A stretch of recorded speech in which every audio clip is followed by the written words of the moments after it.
start the event in the next 5 minutes. We are waiting for the chief guest to arrive.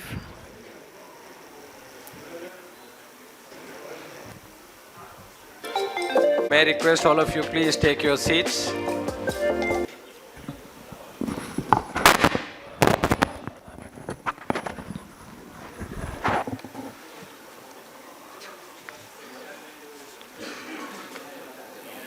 All those standing behind, please take your seats. Can we close the door, Ranjit?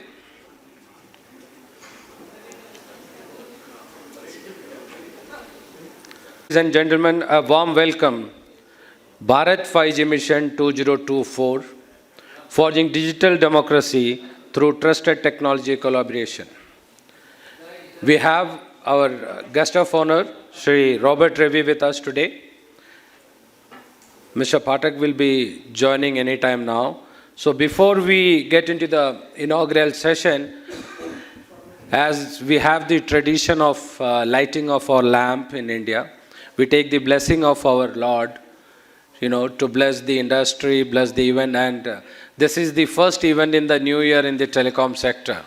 So I request our guest of honor and all the inaugural dignitaries, please joining in the lighting of lamps, sir.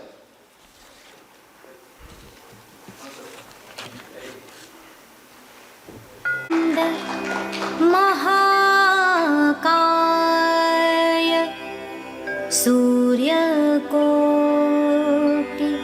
समप्रभा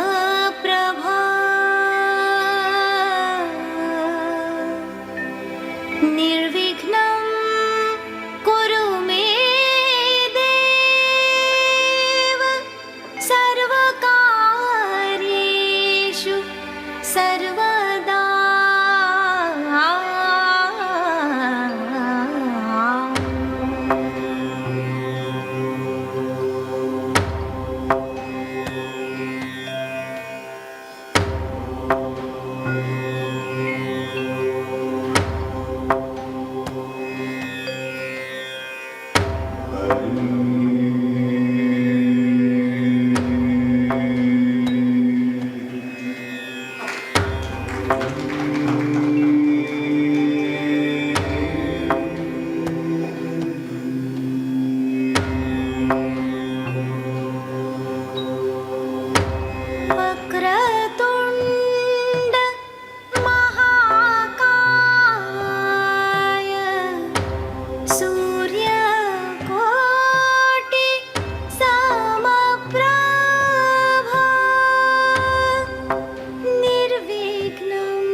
Shri Robert Ravi to please join us. Shri C.S. Rao, please join us. Mr. Yegin Teng Long, please join us. Pathak Saab should be joining us any moment. The Chairman AI23 Hong, please join us. Ladies and gentlemen, we have the dignitaries on the stage who will be talking how the Bharat 5G vision of our Prime Minister going to take it to the next level. We have the telecom veteran, whom I call it the grandfather of the telecom, Shri C.S. Rao, because I want to feel younger than, so I call him a grandfather.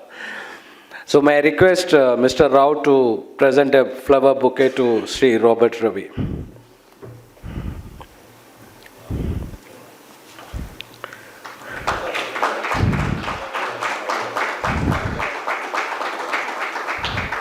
And also to the partners, the two other dignitaries, sir.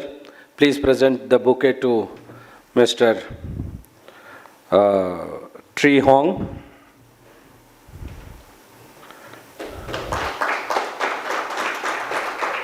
And to Mr. Negyung Tree Long. Negyung Tree Long, thank you.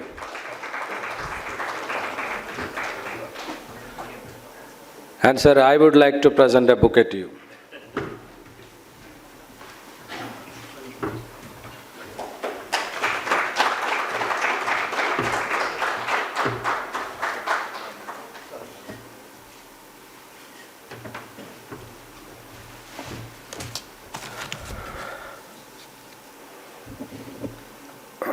Taking India's digital transformation and connectivity to the new heights, the Indian government recently launched 5G services in India. To bolster and propel India's position as an economic and a tech powerhouse globally. The government policy included various 5G use cases of telecom service providers in education, health, smart agriculture, etc. We are still looking for various other use services for the 5G. India with the high-tech technology and paving the way to bring transformation in crucial areas including agriculture, health, education, transport, logistics, smart cities, Industry 4.0 and financial inclusion, etc. Having said that, let's listen to the experts, what they are going to speak on the 5G mission. So we call it Bharat 5G Mission 2024. So, sir, I welcome Sri A. Robert Jared Ravi, DDG Standards R&D Innovation. Sir, thank you very much for taking out time and joining with us on this. Patak sir, please come. Ladies and gentlemen, welcome Mr. Patak, who is the Director General of 6G Alliances. Sir, please come. May I request Mr. Rao to present a bouquet to Patak ji. Patak sir, welcome. Thank you. Thank you so much.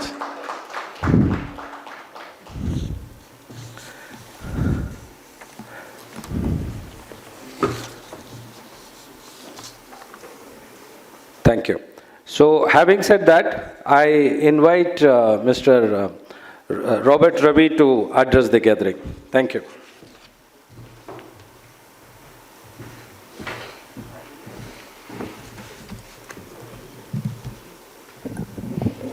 Good morning, ladies and gentlemen. Thank you, Mr. Shashi, Mr. Rob, Mr. Patak, and dignitaries on the stage. It is again a great privilege again to be around amongst you to just address on the 5G mission. As we all know that we have started this 5G journey some time back. Today we are claiming around 100 million users in 5G. The figures seems to be really attractive. We started initially, we were one among the top 5 countries today to have a real 5G rollout of 100 million. We are next only to other countries, of course the top leading by around 300 million. But we will be there maybe in the next couple of years. The rollout is very faster. We have been developing it, and the economy, all the economy that is associated with 5G is also seeing a sea change that is happening. And that is going to, and we expect, I think by 2023 to 2030, the economy itself may be around 400 billion. That's what we think will be the amount of thing. But again, all said and done, the government has taken a lot of steps in encouraging 5G. We wanted to see rollout of this 5G at the earliest across the country, and we had been talking a lot of, not only on the 5G steps, because one, the rollout of 5G and its utilization in the market will not be successful and if the use cases are not there. What are the different use cases that is required? So we brought out aggressively promoting a number of startups who are into the 5G use cases. I think over the last 2-3 years, we have promoted around 100 different startups. At least 39 of them are really enterprise grade. We have reached a stage of enterprise grade type of real 5G use cases being deployed, used in various activities like maybe in agriculture or maybe the health sector, the financial sector. Of course, one of the startups doing exceedingly well in the finance sector, which will bring out a real revolution, what we call as an ATM on a mobile van or some sort of a thought, not similar to the ambulances on the 5G we have in the 5G rollouts. We are talking about hamper pods, etc. You see, the 5G is almost entering into different areas, and we have not on one side we are done. We are also encouraging manufacturing also.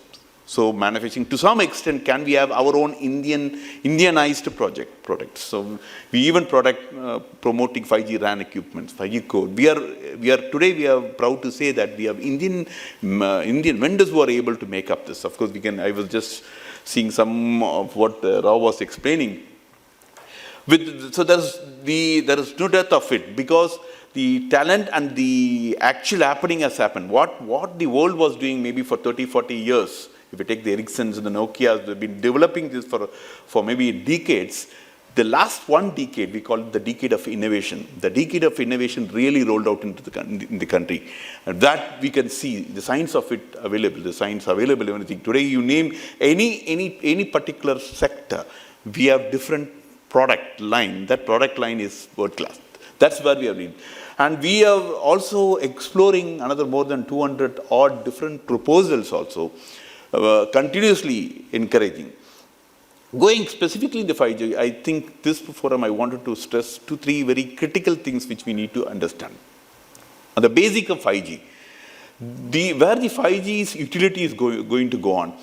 See, even we call it this voice. As I was also mentioning, I think maybe a few months back, in one of the seminars, the transition of the voice call itself is going to take a different leap. So what we call the so-called 2G calls, that is what the voice call we have, will go into what we call as 3G calls, holographic communication type, very real 3G calls will happen. That, the base of which is, for the technically thing, if you know that, even a growth of this VoLT to what we have the VoNR. So that means the control of your voice starts from your not only your core, your RAN, your switch, everything till the edge computing. That's the one great area is happening. And a lot of standardization is happening today. So maybe by 2026, we have most of the products line in place actually. One other very growth area where we look at is small captive networks of the non-public networks. That's also growing in a very big, mining in a small ways, etc. What is the effect? There we are going to something called sensing communication networks. That is going to be the stepping stone for what we have in the 6G, the sensor network. As we all know, the 6G is going to be completely a sensor network driven thing. To drive that, this network sensing system, that is also another very important. That needs to have in a smaller scale that is happening in what you call the captive public network. And if you closely see, the 5G was actually structured on the 5 key domains. One was the smart mobility, how the mobility how the transition of the mobility is faster, the energy, the health, the consumer, and industrial IoT. So each of these sectors, unless we grow, this is all needs to add to the value. This value will add to the global value of the economic change. That's how the economic change is gone. Today, just if we can sit back and say, now after the 5G rollout, now we have even started talking about 6G research going on in various aspects. As I told about, we are talking about immersive education, immersive holographic communication and stuff like that. When that's going to happen, even QCL, the quantum assisted computing networks, communication networks, when we are going at that, when you sit back and see, are these 5 domains, because these are going to be the pillar of the domains. Where are we in India? Have we put our domain in picture for these 5? It's really required to be noted. Of course, other than the industrial IoT is a huge sphere where we can talk from, etc. Because one of the key things which drove on the base of the 5G was the IoTs. We started by narrowband IoT and then IoTs, and that's going to go in a very big way when we talk about 6G, because we are talking about billion devices connected. Today we have around close to a billion, more than a billion devices connected in the country itself. Going back before I was in Tamil Nadu state, we were even planning to have sensors put in, suppose any district we wanted to develop as a smart district. We used to roll out sensors across, maybe the farming land, the PHCs, maybe whatever institution, wherever the consumer interface is happening, we were trying to put some sort of a sensor devices where we can get immediate feedback to the district administration. So industrial IoT is really a massive application coming on, which we are still not fully exploited in 5G. As I told you, the NR is another one. That is also one of the clean area that needs to be really introduced. Another very critical, important aspect of the 5G was the MEC, the mobile edge computing. Now, again, this is also a growth factor to 6G. Now, most of when your IoT and all the data is happening at the ground, a lot of data starts generating at the edge. Now, for all the data to come to a common place and then do the assimilation is going to take time and connectivity problems. So, these sort of mobile edge computing devices, which does local computing, and based on it, what? You have AI, built in, different AI models built in, etc. All that is also happening. So that is another area which we need to really look at. Apart from this domain, there are clear 4 distinct areas which also we need to talk about. One, we know that suppose in a very concentrated area, maybe a smart building, a smart area, where you can put a lot of devices and have smartness built into it. Even the transfer rates of up to 1G. That is one distinct area where 5G is. Another area is you have a remote, where it's something like farming. Your area is large, but again you need to have some sort of IoT devices controlling it. Speeds may be down to 500 M. So again, that is what we call the remote type of activity. The third important type is the latency. Critical applications, of course, for 6G to come down a real XRV or a real autonomous driving, the stepping stone today is again going to be on 5G's critical thing on the latency. And then the massive scale, what we have, the massive scale of deployment. These 4 domains, distinct types, is still a long, long way to go. So when one way we have our networks rolled out and they are coming up. On the other hand, the government is investing a lot of money in startups to build their own thing. But how many of the states today, how many of the actual use cases has gone to the public for its utilization is a real case which needs to be pondered upon. Next, very important thing, there are 3-4 important technological areas that are growing. One technology area is your blockchain. Now, blockchain earlier used to be as some sort of a distributed system only on a closed loop. But today, we are even talking about the blockchain in the core and the edges. That is going to be the stepping stone for your 6G networks. Can we not start doing it right now? That is also one area which people should start thinking about when we have the vision clearly defined. The next important thing with the 5G, which still has not taken a big way, is your NFV. That is your network function virtualization. Because when you have a lot of IoT, where the same devices are available, can we do virtualization in it and bring it together?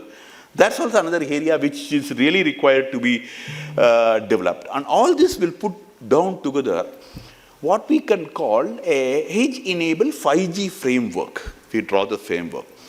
And I think at the end of the day, probably sessions like this and conference like this should enable us to draw this edge framework, 5G framework, and tick ourselves how many of this framework we are in. What are the growth areas? Because the investment is there at one end, unless the returns is going to happen. Because the 5G was actually projected on the front that it is going to be revenue generation for the operators. How far we have gone to that?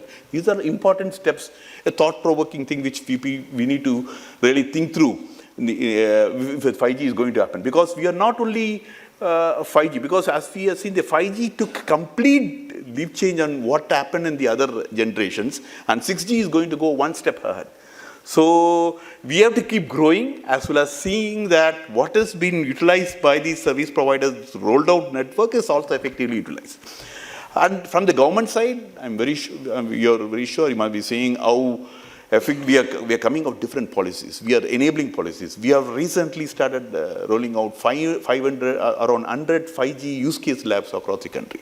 These use case labs are places where people can go and test. If the product they have, they can build your real environment. Even we have put sensors there so that critical science also could be here. These use case labs could be slowly expanded into what we call ecosystem labs, where suppose you have a use case on a live example. I was just talking to Rao recently. Can we not take some of the villages? One of the villages, a model village. Instead of from the 5G use case lab environment, can I go into an ecosystem? Put real-time environment and see how the utility reaches the public. Unless seeing is believing. So unless we start building these blocks step by step, we are going to have a long way. Because by the time in the next 3-4 years, we have the new other 6G coming, and we should be ready with our plane for moving towards new technologies. I'm sure the conferences like this will help in at least sit and think back what are the course corrections if required to be made. The government is very enabled. We come out with money is not a problem. We start funding a lot of funds in research. Any of the activities, we are also willing more than ever, happy to explore options available to see its utilizations. With these few words, I wish this conference a very grand success, and then it's the right time we need to start thinking about the utilization, how this is going to happen in the environment. Thank you for giving this opportunity. Thank you, Sri Robert Ravi, for your kind words and taking the 5G Atmanirbhar to the next level. May I request I request our special address, Sri Rajesh Kumar Pathak, who is the Director General of Bharat 6G Alliance. Sir.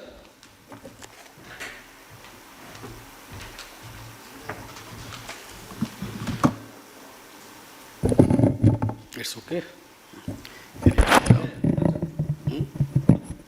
थोड़ा सा नीचे कर देते हैं.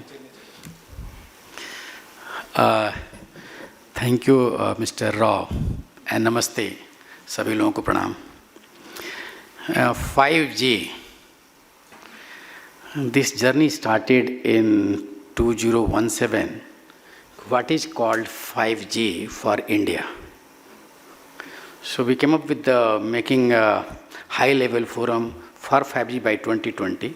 We aspire that by 2020 we will roll out like others. So I remember when making India 5G ready, because we thought that we can't make technology provider in 3 years when that entire world was rolling out the services. So what can we do? So we brought out, I think, like-minded persons together and we came up with the report Making India 5G Ready. Why I am referring to, so I am thanking Bharat Exhibition, BIF, other team. So we went there and for the first time, we had one workshop in Mumbai. And Mr. Rao was also part of that.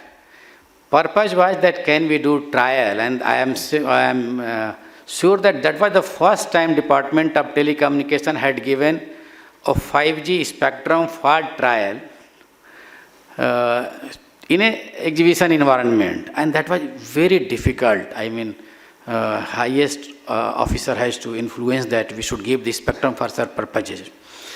But I would like to thank the government that with a number of reforms subsequently based on this 5G, Making India 5G Ready, on 23rd July, we made a very simple policy of spectrum allocation, not only for just 5G trials, but for R&D. R&D, I think it's simple. People will just forget that there was any problem also. You just simply upload the document for your any demonstration and R&D, and 100 milliwatt, you can get it by end of the day. So these are all reforms undertaken by Department of Telecommunication.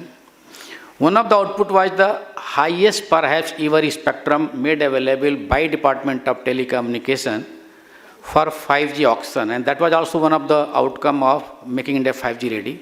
We did lot of actions on regulatory front, ROW, street furniture, building bylaws. So lot of reforms government has taken over this year. And when 1st October 5G rolled out, actually at that time I was in the ministry, but from outside the government, now I have different taste. And I have to, summarize whether I did certain things wrong or right. So that I won't tell all the things. But anyway, we have crossed 100 million, 18 months. What was 5G? So again, I think Mr. Robert has gone, but I think he is now in charge of even 6G, high level, 6G mission head. So Mr. Robert, some 2 days back, has taken over the 6G mission head as well for the country. Earlier, I think I was heading prior to my retirement from the government service. But I would like to thank Department of Telecommunication that they progressively did certain reforms process. And I was referring to the 3 properties, enhanced mobile broadband. There were 2 others also. So enhanced mobile broadband is a natural evolution from 4G to 5G, which we all are enjoying, and we are enjoying internet, WhatsApp, other things, related services, which we can even achieve with the 4G. But when it comes the 5G actual rollout, those were those 2 below corners. How can you utilize for the massive machine type communications or URLC? Still that we have not been able to do that. and why an operator will roll out or spend on spectrum, what are the various revenue streams. So I think we should have the clear-cut answers. I think Mr. Robert, I think he has already referred that Department of Telecommunication is working with the startups, and we have developed some lot of enterprise-grade equipment, even carrier-grade equipment with the government funding, and government should continue the funding to these startups. They are looking towards the government for rolling out the application part. So I was just referring to Mr. Robert that applications is very important, and when we are approaching the department or ministry, they are very passive. Because they don't know that DOT is saying that it has mining applications. Department of Mining, they don't appreciate it. They are more interested if someone should come and install the equipment, and that's all. So in development part, I think there is a lot of roles from the Department of Telecommunication along with other ministries and department. And we have to impress upon that you work with the startup MSMEs in India and then take it to the world. Because for the first time, there is no killer applications in 5G. And we call it non-public or private networks. I think a lot of clarity is required. I don't want to say that who has to do what. But once private network will be there, and not any small, perhaps I think once I talk, then they say even large environment also, they require these private networks. It's in factory, so IoT, etc., we won't be able to do it. So these are the, I think, my thought process that government has to work actively with the startup MSMEs for development of those use cases, and those were the real 5G. Otherwise, it's mere evolution. Revolutions you will get once you combine connectivity with compute and then collaboration. So there we have to work with the industry, so I'm sure that exhibitions like this will do.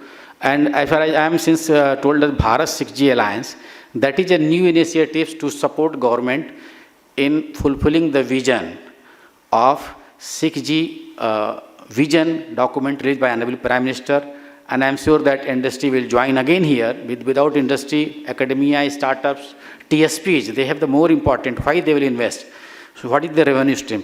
So that is very much important that they take the decisions to invest once they see the business case in the use cases. So with this, I think I invite all that we can discuss subsequently, if required, offline.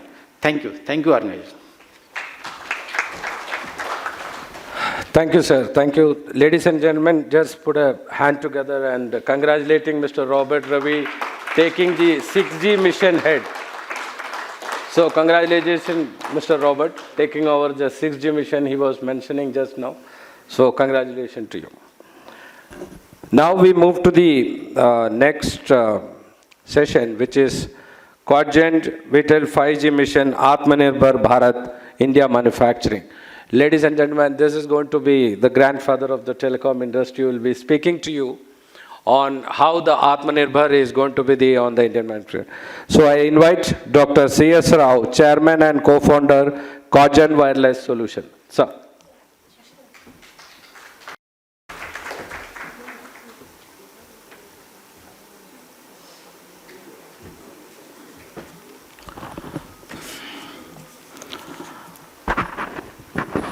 Thank you very much, Shashidharan, for your organizing this event, and I'm really grateful.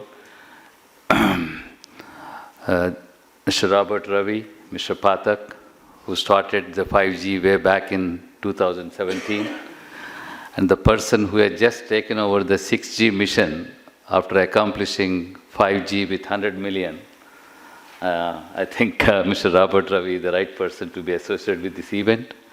Mr. Tri Hong, my partner from the US, and Mr. Long from Vietnam, VTEL. Good morning, everybody, and nice of you to find time and to be associated here. I'm sure your time will be well spent in understanding about the theme that we have put together here by Mr. Shashidharan and my team, is forging digital democracy. What is digital democracy? Digital democracy is all about democratizing the affordability, the availability, the accessibility of the service. And that service has to be reliable, has to be having the quality, has to be having the standards. I, having come from, as Shashidharan has mentioned, I'm a first generation guy, started a company called QuadGen, which is the fourth generation way back in 2010 when 4G was coming up. And now I feel nice to be sitting here, to be standing here and talking about 5G when already people are talking about 6G with Mr. Robert Ravi heading. So it's a very nice progression. I've been lucky enough to be associated with technology, science, engineering, having been in Lucent, Bell Labs, Intel, etc. With that experience, I just wanted to say that what are the 5 prerequisites that we need to have for a Bharat mission? Very often, we differentiate Bharat and India. Bharat is meant more for rural focus, which is what our country is for the last, for majority of our country's demographic dividend comes from rural part of India. Ours is an agrarian economy, and hence how this technology can be used for achieving a 5G mission. From that 100 million, how it can go to the next 500 million coming from rural part of India. For that, obviously, we need certain prerequisites. The prerequisites are tower, power, and fiber. That's one of the fundamental prerequisites. The tower, power, and fiber, the first thing, is already met. I think we have 250,000 villages connected on 10G pipe, in which QuadGen, we are proud to say that we are a part of 45,000 kilometers of optical fiber, connecting about 20,000 villages as a part of BharatNet implementation in 3 states, southern states of Andhra Pradesh, Telangana, and Tamil Nadu. And we have seen, as a result of this, that we have felt that the tower, fiber, and power is available. 5G cannot be 5G without having fiber backhaul.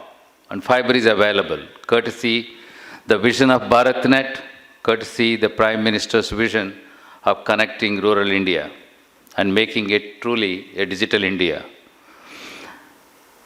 We used to always think that we had a lot of spectrum unavailability, spectrum scarcity. Vikram is here, Brigadier Anil Tandon is here, BIF forum people are here. We all used to have lots of advocacy to make more and more spectrum available and made available by Department of Telecom. Today, we are not in the scarcity era. We are in the spectrum abundance era. Each of the operator is having between 100 to 200 5G spectrum alone, leave alone the 2G, 3G, 4G. Again, they may be having 100 plus megahertz of that also. Not only that, this spectrum is also made available through BBNL, through BSNL for evolving private networks. And this spectrum is also made available to our defense forces to evolve their own private networks for Army, Navy, and Air Force. I think with that spectrum being available and also made affordable at the most competitive range which the Indian society can afford, we have a market. The third prerequisite is we have a market of 65% of the people being below the age of 35, the most aspirational youth, wanting to have the digital consumption, hunger for education, entertainment, and enterprise applications to be available online all the time through hyperconnectivity. So that's the third affordability. Fourth one is affordable broadband. Can our society have a 20G or 40G, means 40 gigabytes of consumption per user at the most affordable rate?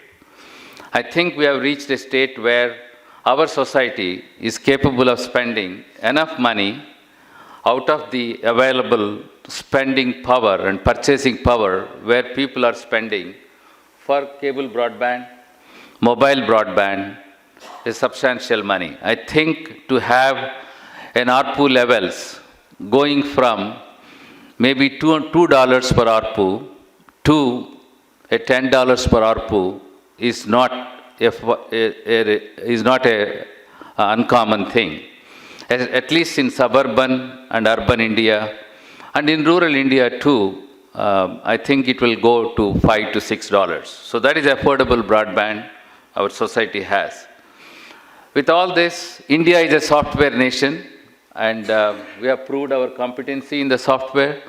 So I think we have reached a level where our software capabilities in services and application delivery can be supporting wide variety, diverse requirements of applications that are felt required in 5G adoption by the aspirational youth.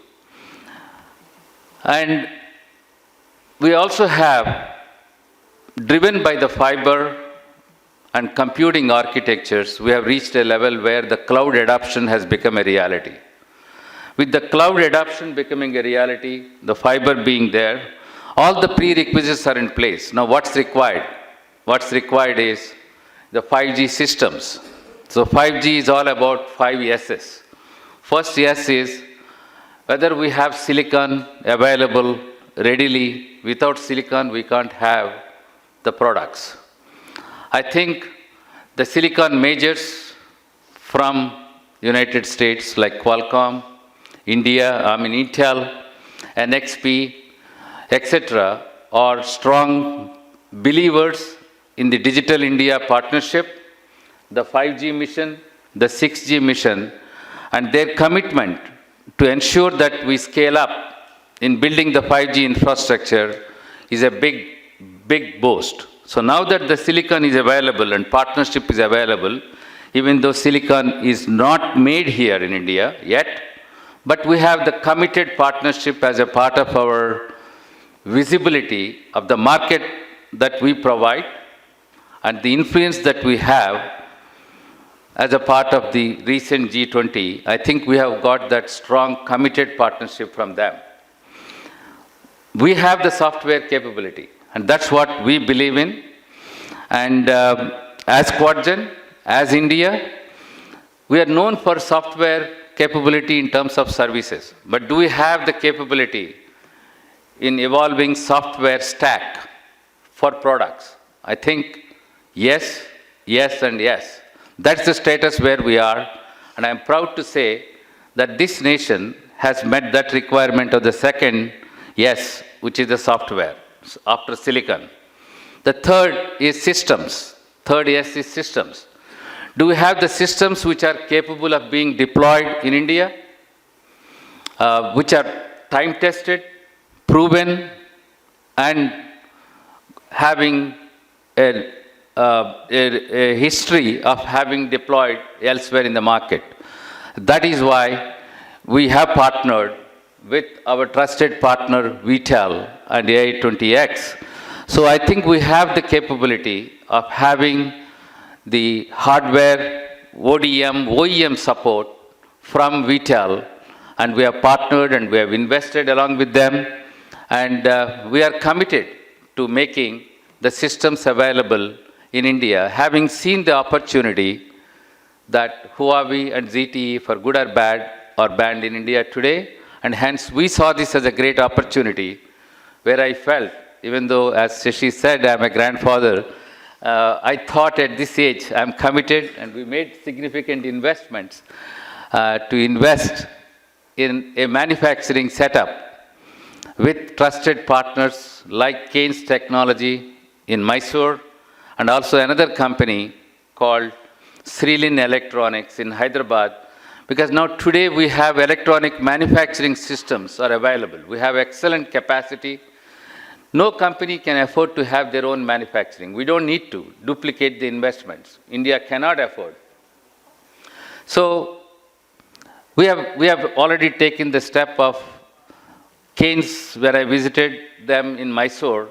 They have a concept called factory in factory. That means you go and set up in a vertical factory a floor of 100,000 square feet and establish the electronic manufacturing line, which can produce your own products. And that doesn't cost more than 20 crores. And that can produce 50,000 base stations and 50,000 small cells per every quarter. And that's a lot of capacity. And India can meet. So that's the systems capability that we have, the third S. And the next one is standards. The products that we make, we need to feel proud and put a hand on the heart and say, whatever is going to be installed is going to be reliable, standards compatible to 3GPP, which is what BIF and COAI advocates a lot. And products have to be compatible to the latest standards and versions of 3GPP. And that's what we have. So that is the fourth S of the 5 S's that I'm talking about. The last one is services capability. The products that we have are capable of supporting, like Robert Ravi has mentioned, not only the rural broadband, rural IoT connectivity, and distance education capability, telehealth applications, and also the digital literacy improvement, smart cities, connected grid, you name it. Any of those applications and services have to be supported, and I think we have the capability, and we have established a lab, and also we have proposed solutions in Middle East, in UK, in US, and implemented some of those private networks ourselves as a company. I don't want to talk too much about QuadGen, but just 2 sentences. QuadGen has been in the business, as I mentioned, right from 2010. And we have made about $740 million as a cumulative revenue, having served the US telcos like AT&T, Verizon, and T-Mobile, and we continue to serve them on the part of services. That means we have a team of about 400 people in Bangalore who access the AT&T, Verizon, and T-Mobile network, monitor the network performance monitoring, and we suggest improvements for the network on a 24/7. So that has been our history.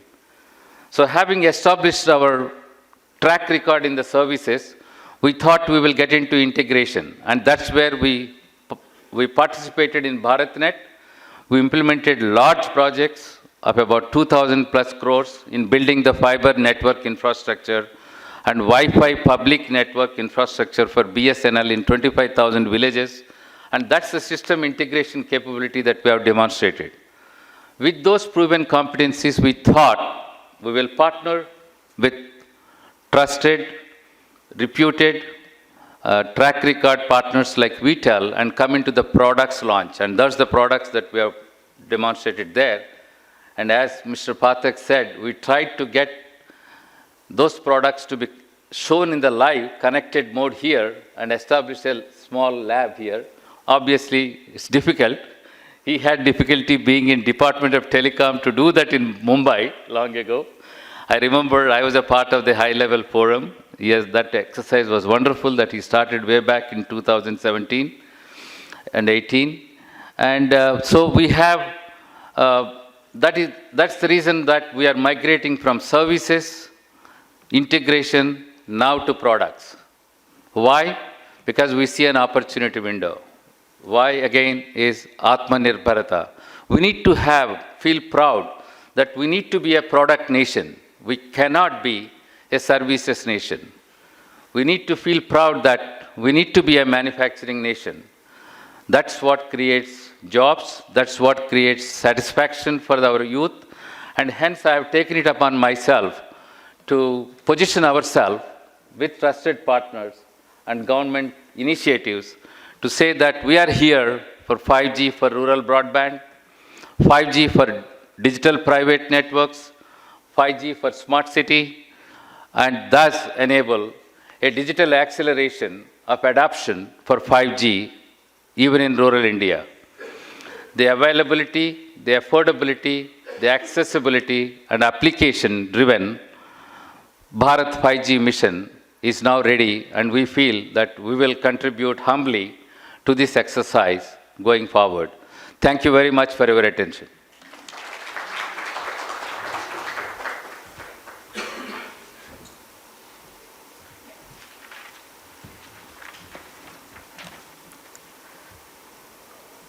Thank you, sir, for your thoughts and bringing out the essence of Bharat 5G mission and affordable services for rural India.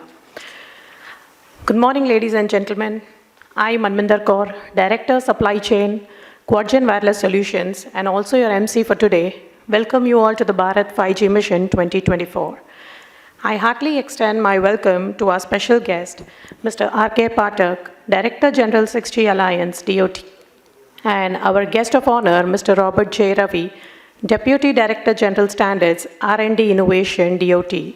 I heartily extend my welcome to our dearest technology partner, Mr. Long, Head of Sales from Viettel High-Tech, Mr. Tree, Chairman AI20X, and all our esteemed industry leaders from the operators, Department of Telecommunication, Broadband India Forum, Department of Digital Private Network segments, Defense Forces, and our media on behalf of our beloved Chairman, Dr. C.S. Rao, and the entire Quadgen family.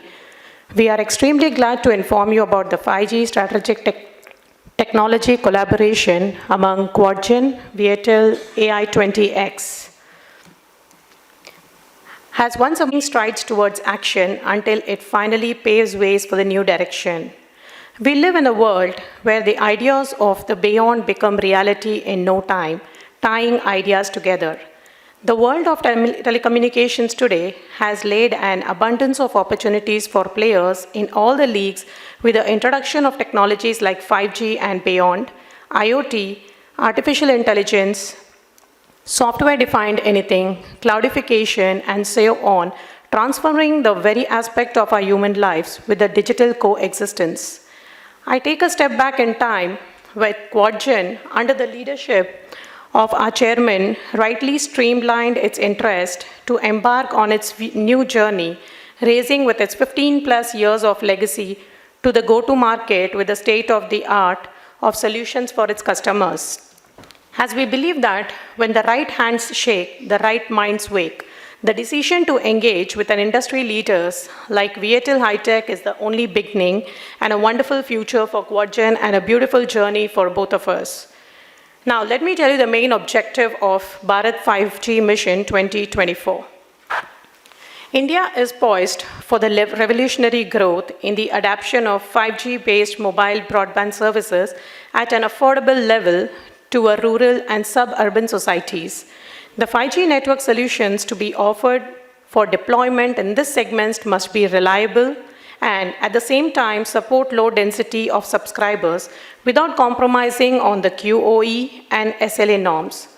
Bharat 5G mission is expected to accomplish the objective of reliable and affordable 5G services supporting eMBB as well as MMTC applications for IoT, enabled device connectivity, and URLLC services with the low latency, supporting video surveillance and drone-based connectivity applications.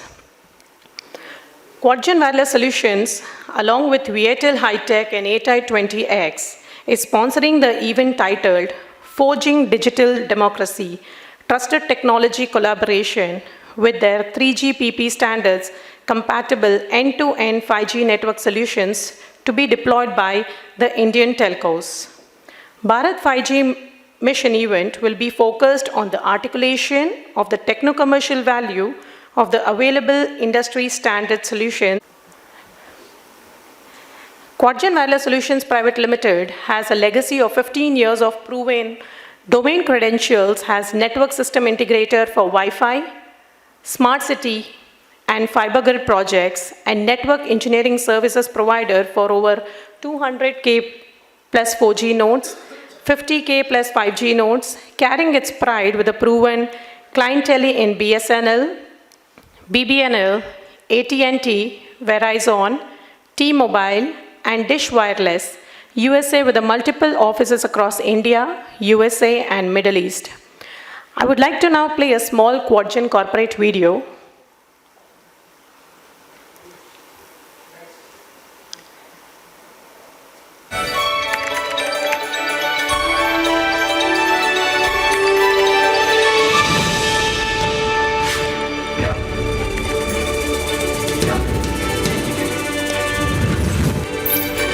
The world is moving towards a hyper-connected digital era, heralding the dawn of decade with a revolutionary next-gen transformation. The technology in 5G is digitally driving the verticals of IT and cloud, telecom and media, energy and utilities, transportation and automotive, health and education, finance and banking, industry and manufacturing.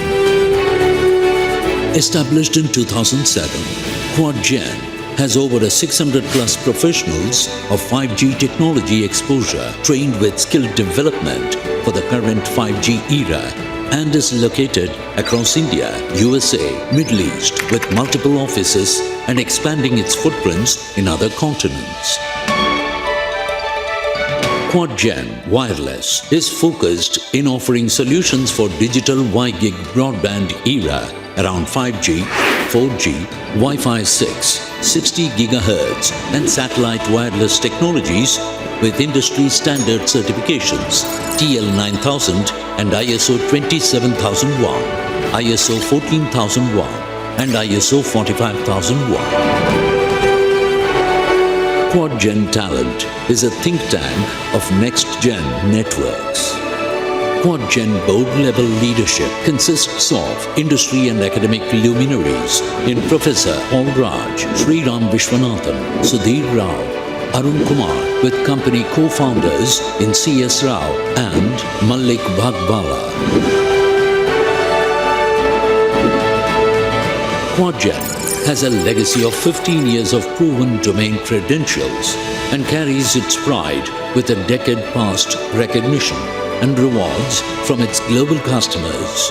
We are well positioned to offer state-of-the-art 5G, 4G, public and private RAN solutions with associated macro, small cell,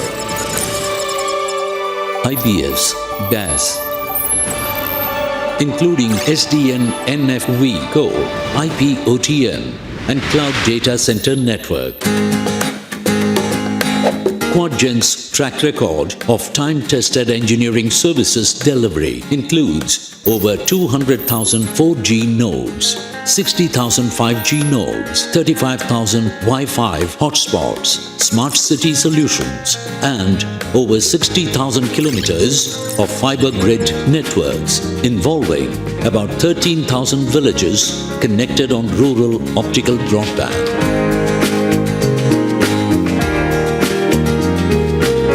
We have been a trusted networking partner with esteemed Tier 1 customers such as AT&T, T-Mobile, Verizon, Dish, BSNL and OEM partners Nokia, Cisco, Comsco, HP, Dell and Cambium.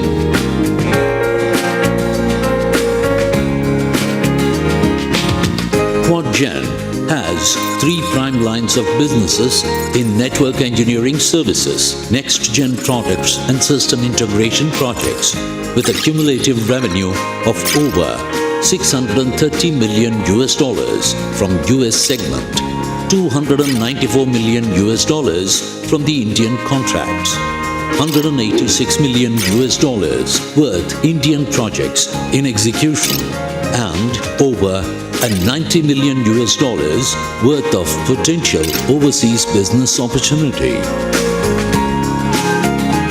We have domain specialists, technology advocates, and subject matter experts with skills in planning and architecting, design and engineering, testing and integrating of networks and products in 5G era with our own homegrown software tools to perform NES, NIS, and NPM and NOS services.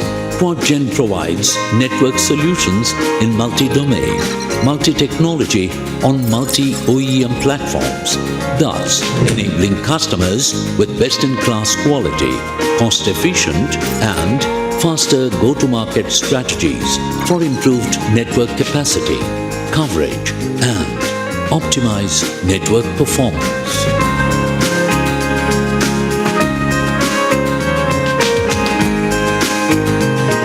QuadGen is where your digital dreams are delivered.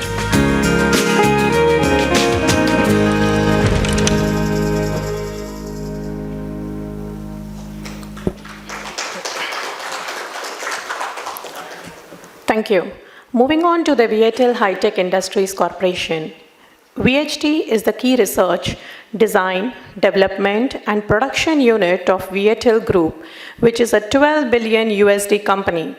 VHT specializes in telco, defense, and enterprise sectors and has successfully internalized a complete process from researching, designing, to manufacturing and selling the cutting-edge technology solutions. VHTL is recognized as a modern, intellectual, abundant technology company whose brand is recognized across the globe. Also has a telco in over 10 countries.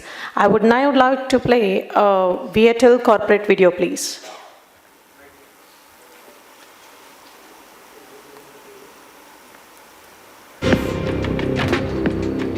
The complete 5G telecom network infrastructure researched, developed, and manufactured by VHTL is comprehensive, competitive, flexible, scalable, supporting the development of the IoT ecosystem, and is an important basis for the development of enterprise digital transformation in each sector of the country. The technology will shorten the development among the regions and economies. When it moves forward, no one is left behind. Over the years, VHTL has mastered technologies, successfully researched, produced all key elements in a typical telco network architecture from terminal, access, transmission, and core layer, namely XGPON ONT, 4GE Node B, 5G G Node B, IP Site Router, 5G Core, EPC, IMS, OCS. For the 5th generation mobile network, VHTL researches and develops a complete Make in Vietnam 5G network, including 5G chips, 5G broadband radio access equipment, high-speed transmission equipment, 5G core network systems, and IoT platform. Make in Vietnam become one of the few countries in the world that can produce 5G equipment. As the technology comes from caring, putting people in the center, all the dreams will come true. VHTL has the motto, technology with heart. Take logistics, for example. Each order is tracked by location and status in real time. The route of delivery is analyzed and optimized before operating. Thanks to VHTL 5G network, companies have improved their performance and reduced revenue loss. For retail, the orders are formed quickly based on the smart suggestion mechanism. Users can manage orders anytime, anywhere, monitor, collect statistical data, evaluate financial indicators, conveniently pay with e-wallet. The data of customers' purchasing habits, convenient receiving time, purchase frequency are collected and analyzed, providing indicators for future purchase behavior. VHTL 5G also promotes e-wallet payment applications. With its own telecommunications infrastructure, VHTL network can cover up to 100 kilometers away from mainland, enabling the smallest transactions in the most difficult, least developed areas. By mastering 5G ecosystem, users can ensure seamless payment, business continuity, and information security at the highest level.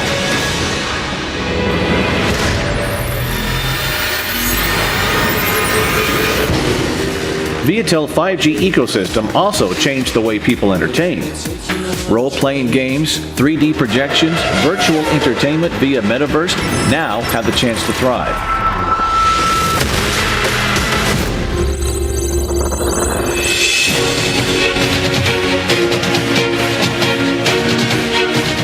The development of VHTL 5G has been and will continue to transform all aspects of everyone's life.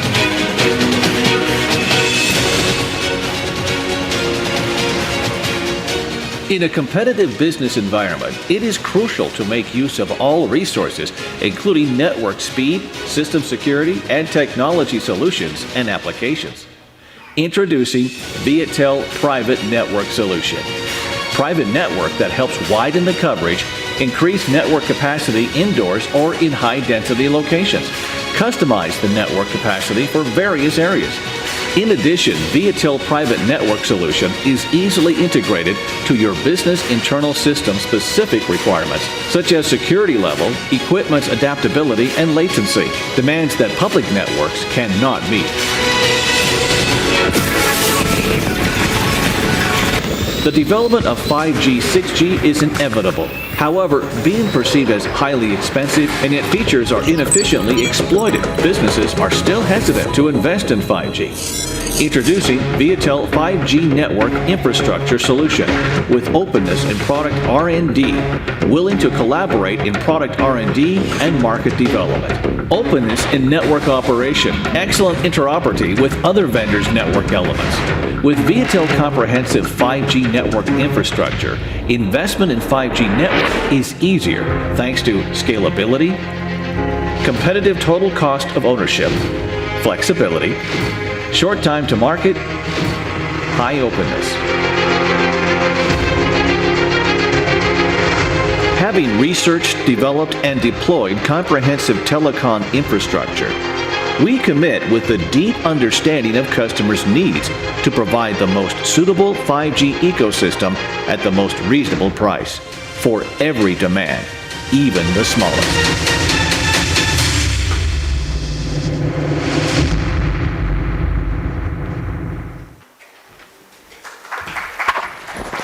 Thank you. As Mr. Robert Ravi has to leave, we understand he has taken over a lot of responsibilities on his head. I request Sri Patakji to present a memento to him.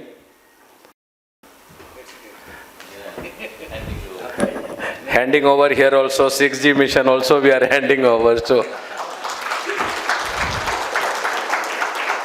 thank you, Robert sir.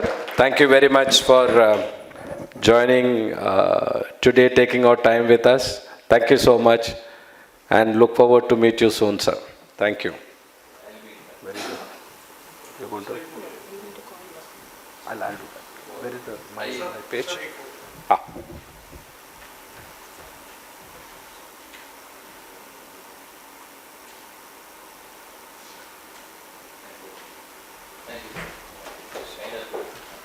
Give me my phone. We also have Karthik and Now we move to the next speaker. Vital trusted 5G technology and manufacturing partnership with Indian market. May I request Mr. Negyun Ten Long, Head of Sales, Vital High Tech Industries Corporation. Please.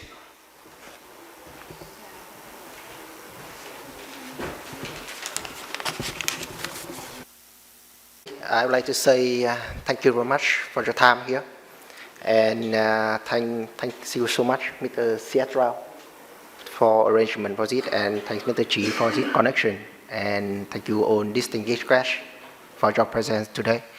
It's my great honor to be here, and not my partner, Mr. CS, mentioned that he don't want to say much about quad-band and wireless. But I have to do the different because you heard a lot about Viettel High Tech by the introduction of Mr. CS, by introduction of our partner. But who we are, what we can, and why we can do that. I can address some questions like that with some very small slide. This is not the introduction at all, it's a journey which Viettel go through. So firstly, we have Viettel Group. And we are Viettel High Tech, one sub-company of Viettel Group. So who is Viettel Group? Starting from 2 decades, we established more than 3 decades before, and more 20 years ago, we start mobile service. And now, and around 14 years ago, we start R&D. And now, we already get, and our service, our product already reach 11 countries with more than 200 million citizens. And we are serving 170 million subscribers worldwide with our equipment. After 14 years of R&D and 20 years of mobile service operation. Last year, we reached $12 billion US 2031. The most updated I will share later. And luckily, our brand name, Viettel name, now worth nearly $9 billion US, and we are number one in Southeast Asia in telco sector. And that is some information about Viettel Group. So about Viettel High Tech, we have many business sector, and here we are in Viettel. And Viettel High Tech is focused, is the only unit, is the key research and development of Viettel Group. Starting from 11, as I said before, we start from 2011 to start R&D with the first version. And our first product mainly focus on 2G core network. Our first product at the time we produce we are carry out R&D is for MSC and online charging system, mobile switching system and online charging system. And of course, to do that, we need the person, only very little, more than 1,000. And now, after 14 years, our equipment is 80% of the key network element in all 11 countries, serving 170 million subscribers. And of course, we have some know-how, and we already start to think about that and start to carry out the intellectual property right, we do some patent, we do some register from 2020. And now we have nearly 500, including 15 in USA and 133 in Vietnam, who are registered, is our patent. That patent is mainly for the core processing or for the algorithm to analyze the data in the core system. And of course, to do that, we should have some research infrastructure for sure. We have some lab, we have 8 lab international standard. And later on, I will share with you, we have much more big lab. Now come to the product portfolio. So what we do, that is who we are. So now what we do now, I think here, just this slide. You can see that vertically, it's 2G, 3G, and 4G. And horizontally, we divide to the terminal, access layer, transportation, and core layer. So beyond that, for the operator, there are 3 layers. Is that for the access layer, transmission layer, and core layer. We do all. We start from 2G era with the core network for gateway MC, MSC, and after 6 years, in 2016, we are proud to become the end-to-end solution provider for 4G technology. And 5 years later, 2021, we do the same for the 5G. So now I think we are the number 5 in the world.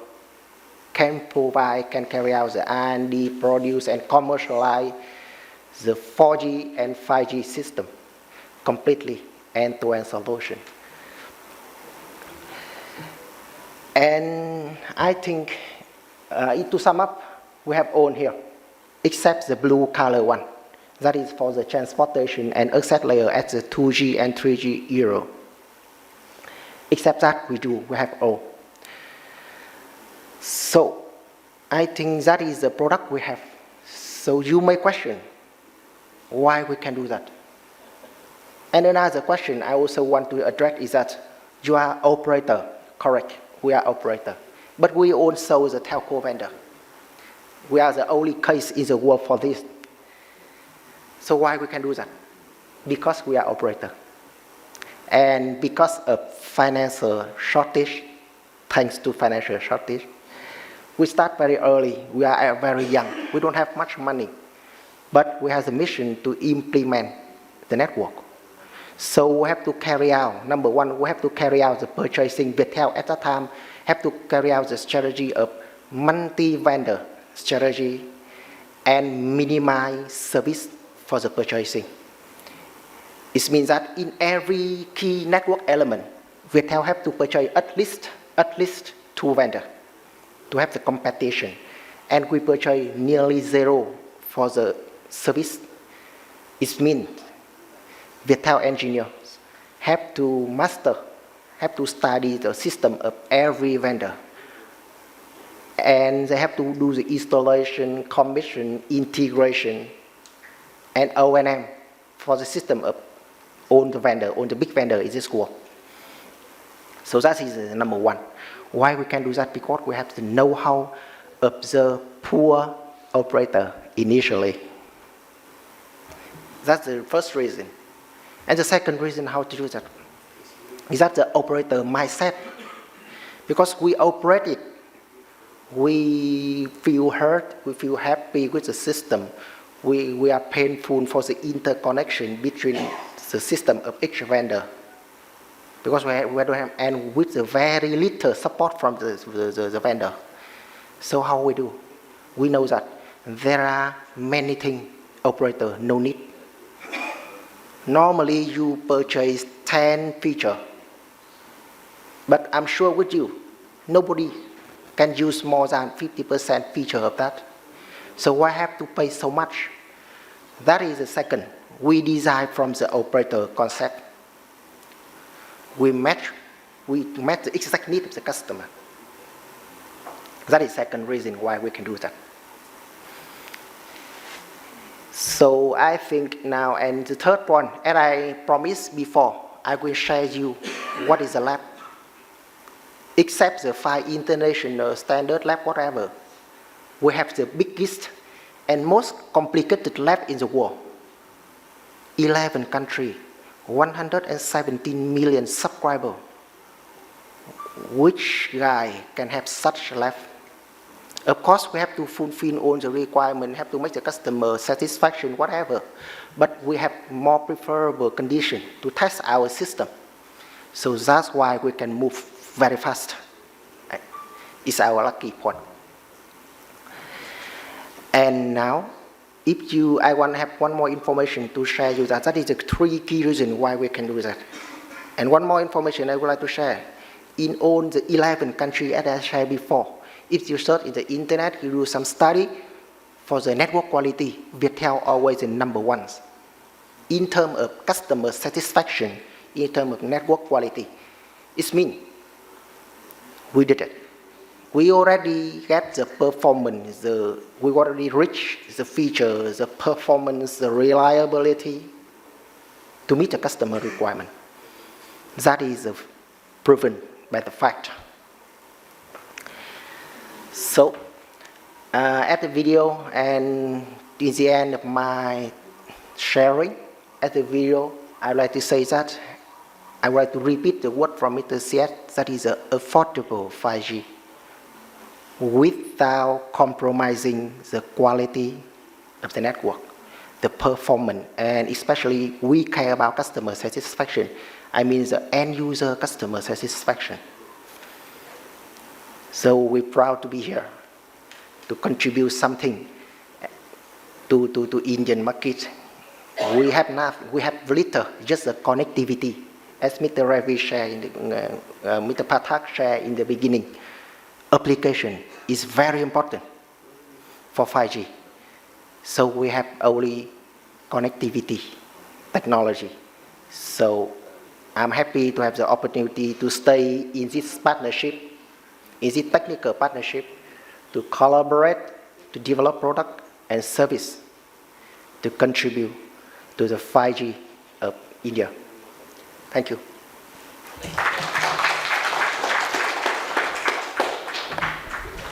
Thank you so much, giving the detail about what they do and how they can help the partner in India.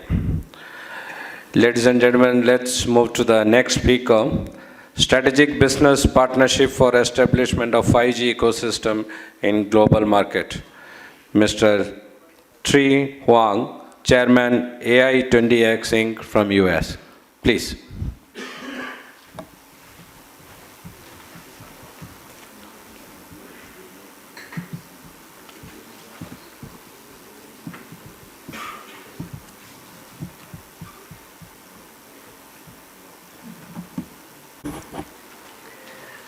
Thank you, Mr. CS, Dr. Rao, my trusted partner, and thanks to owner the Quadrant team and owner the people who make this opportunity for me to be here. And hello everybody in the hall today. So one thing that I think that the thing that I want to say now is after Mr. Long sharing with you, I wonder if any of you over here is the poor operator or a startup. If you're a poor operator or startup, this is very good inspiration for you to start. That would be a very good thing to do.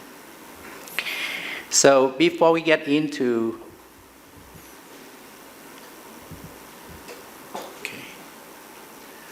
we move this, I try to move this slide, but I can. So can you help me with this? Coming. This one. Okay.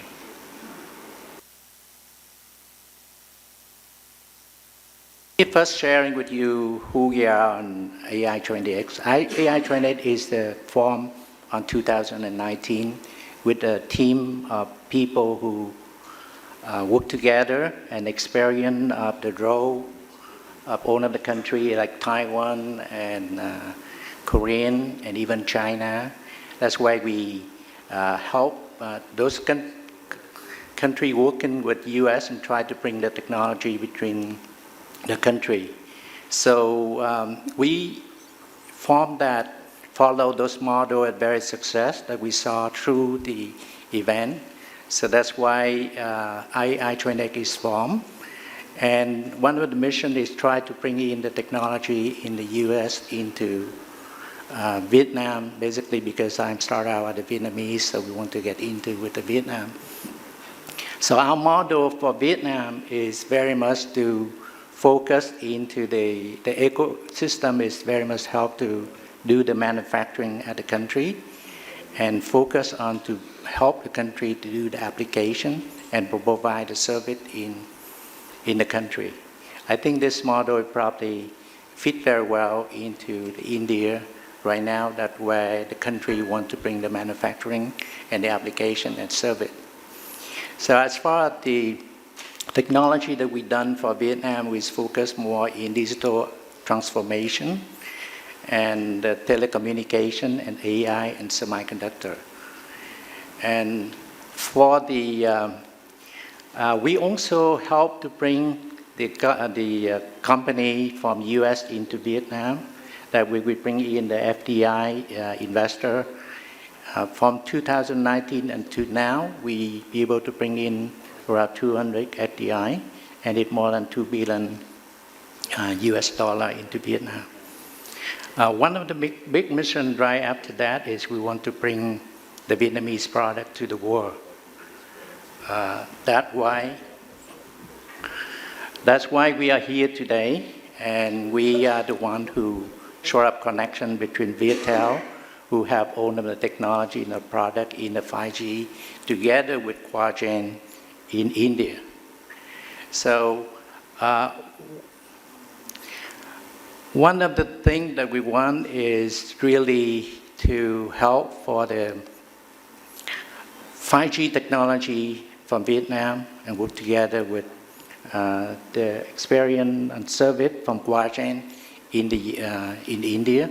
And our goal is not just only in India, but we want to be able to bring back the joy, the partnership of Quagen and Viettel bring back to do the service into Vietnam, into Southeast Asia, and also possible to go to the US also.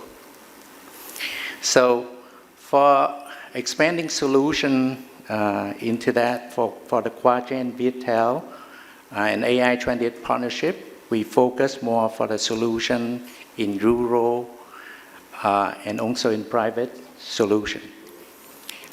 From that, then we looking into the application of that area, that more into 5G, Wi-Fi, and edge computing. And also focus into managed service and both network and application.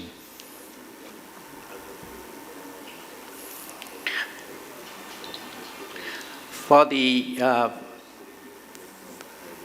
to contribute into this 5G network, and then we want to introduce what we call is very much like 5G mobile edge computing, where we'll be able to provide the end-to-end solution to the customer.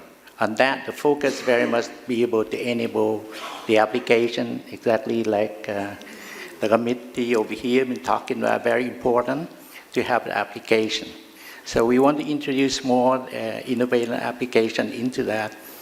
And the purpose for the 5G with edge computer, we are thinking about moving that closer into the CPE portion of that. That way we put in all of the edge computing and be able to tie in with the 5G network and be able to do all of the function like to expand the application to the end user. From that, we also want to introduce the managed service for both network and application. This will be able to introduce to the operator, also to all of the enterprise business. That way we have separate portion of that where the service stay in the managed service system. It allows to be able to connect only the application, only the cloud application anywhere, tie that together and be able to bring it down to the local network to provide all of that service. So on that, we also bring it in with the application, typical application where we be able to start to do all of the digital interactive, like digital signage, and for any high resolution application, it be able to take advantage of the local network.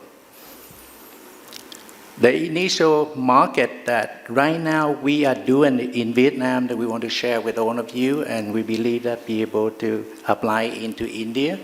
Those market is the education. We provide quite a lot of application for smart university, and also especially for the rural market, for the rural area where there's not a lot of internet connection. Those are things we can take advantage of the local Wi-Fi network.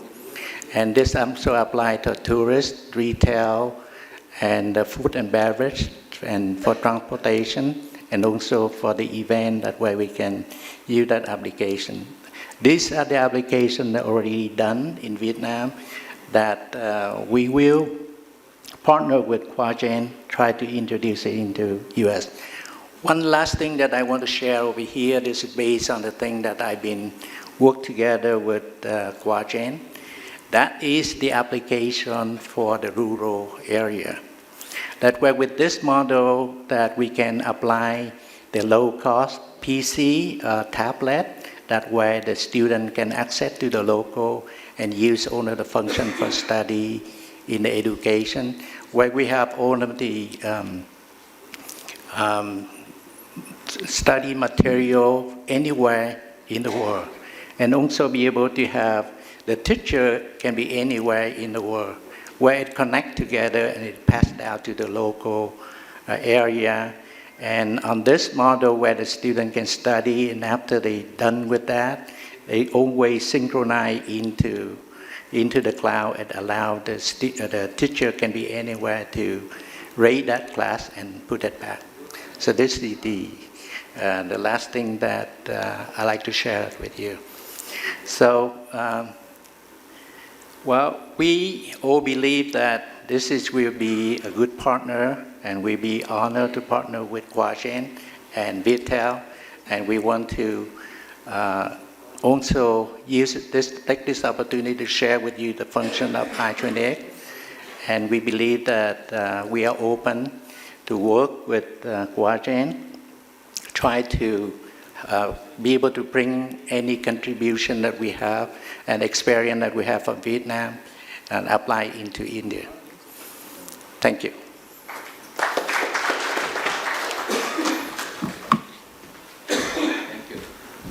Thank you, sir. Thank you very much. Ladies and gentlemen, now we move to the next speaker, who is Anand Kalpati, the Technical Director, 5G Quadrant Wireless Solution. Anand? Good afternoon, ladies and gentlemen, honorable dignitaries, Mr. Sri R.K. Pathak and Sri Robert Gerald Ravi, who were there, and all the industry stalwarts, from leaders from operators, digital private networks, Department of Telecommunication, Broadband India Forum, and all the my beloved guests. I would take about 15 to 20 minutes to introduce what are the product solutions that we bring in as part of the Bharat 5G mission, an end-to-end product portfolio in the radio network segment, transport network segment, IP/OTN segment, and the 5G standalone SDN NFV core, which is a standalone core which can work with other third-party radio equipments as well. And it is a software stack that we have built in partner with our esteemed partners in VHT, the R&D team, and along with Mr. AI20X, Mr. Tri Hong as well. So the goals and objectives of Bharat 5G mission, as we see, as my chairman reiterated twice, it is to provide affordable and always available 5G solutions, 5G solutions to rural as well as suburban, right? And the radio equipment, the RAN radio equipment and associated antennas should be scalable in terms of RF channel bandwidth, in terms of MIMO order, and in terms of QAM as well. The RF power levels, right, that we see in the N78 band typically vary from 5 watt per port, 10 watt per port, up to 40 watt per port. So that is what we have. And we have the MIMO orders varying from either a 4x4 MIMO to an 8x8 MIMO to provide enough capacity and scalability to the subscribers. The architectures should be CRAN, DRAN, and vRAN kind of deployments, and especially in the scenario where there is ORAN, where our products comply to the ORAN split 7.2 architecture, where from our radio, we can connect on the front hall eCPRI interface to the baseband unit, or if it is an all-in-one radio, directly to the router, and connect to a third-party core as well, whether it is another operator core or if it is our own SDN NFV core. And definitely, to not compromise on any standards, to not compromise on any 3GPP standards, and to provide MTBR and MTTR mean time to restore, right? We are compliant to release 15 and upgradable to release 16 3GPP standards as part of our radio stack and also as part of our SDN NFV core.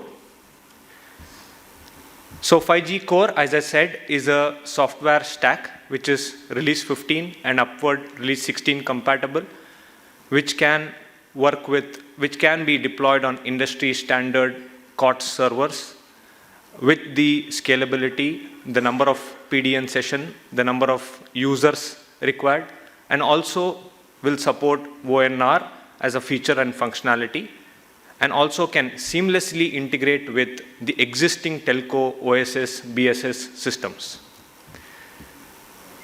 The main agenda, I think, are these radios are low cost, right, and can provide capex per sub investment by the telcos to match the IRR expectations in the rural segment, right?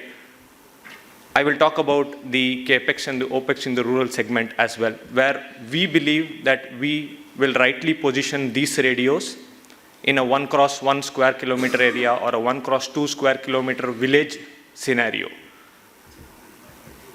Moving to the products and specifications, I would be glad to interact with all of you and explain to the products. However, I will also show here, this is the 88R macro RRU, which is a classical radio unit which has the complete radio functionality stack, and it is on the N78 band, which is 3.3 to 3.8 gigahertz band, a full instantaneous bandwidth of 500 megahertz, and can be programmable on the channel bandwidth, starting from 20 megahertz up to 100 megahertz. It has 8 ports on the RRU, which is physically connected on the RF coax cable to the antenna on top of the tower. And on the mid-haul side, this is connected to the baseband unit. A key feature is this particular RRU can support up to 550 simultaneous attached active users. So 3 RRUs can support up to 1500 to 1600 connected simultaneous active users on the baseband unit. Next product is a micro 88R. This product is an antenna plus a radio unit built into the system, and it also comes with a programmable channel bandwidth, and again in the N78 band. The key thing is this is per port 5 watt, which can give you up to 40 watt of maximum output power. And there is an antenna built in which has an antenna gain of 17 dBi. So that gives you a total AARP of 63 dBm coming from this micro RU. So this typically will connect on the front haul interface to the baseband unit. The antenna on RU is built into the unit, and on the EC-Pre fiber, 10 gig and a 25 gig fiber port, it will connect to the baseband unit. And this will give you a total users of 256 active connected users. And per baseband, we can support up to 3 such micro RUs. The next product is the all-in-one radio, which is the combination. It's basically an AAU, which is an adaptive antenna unit, a combination of antenna, radio unit, and a baseband unit in a single product. And it supports programmable channel bandwidths in the same N78 band. And per port, it can give you up to 10 watt. That means 40 watt of total power.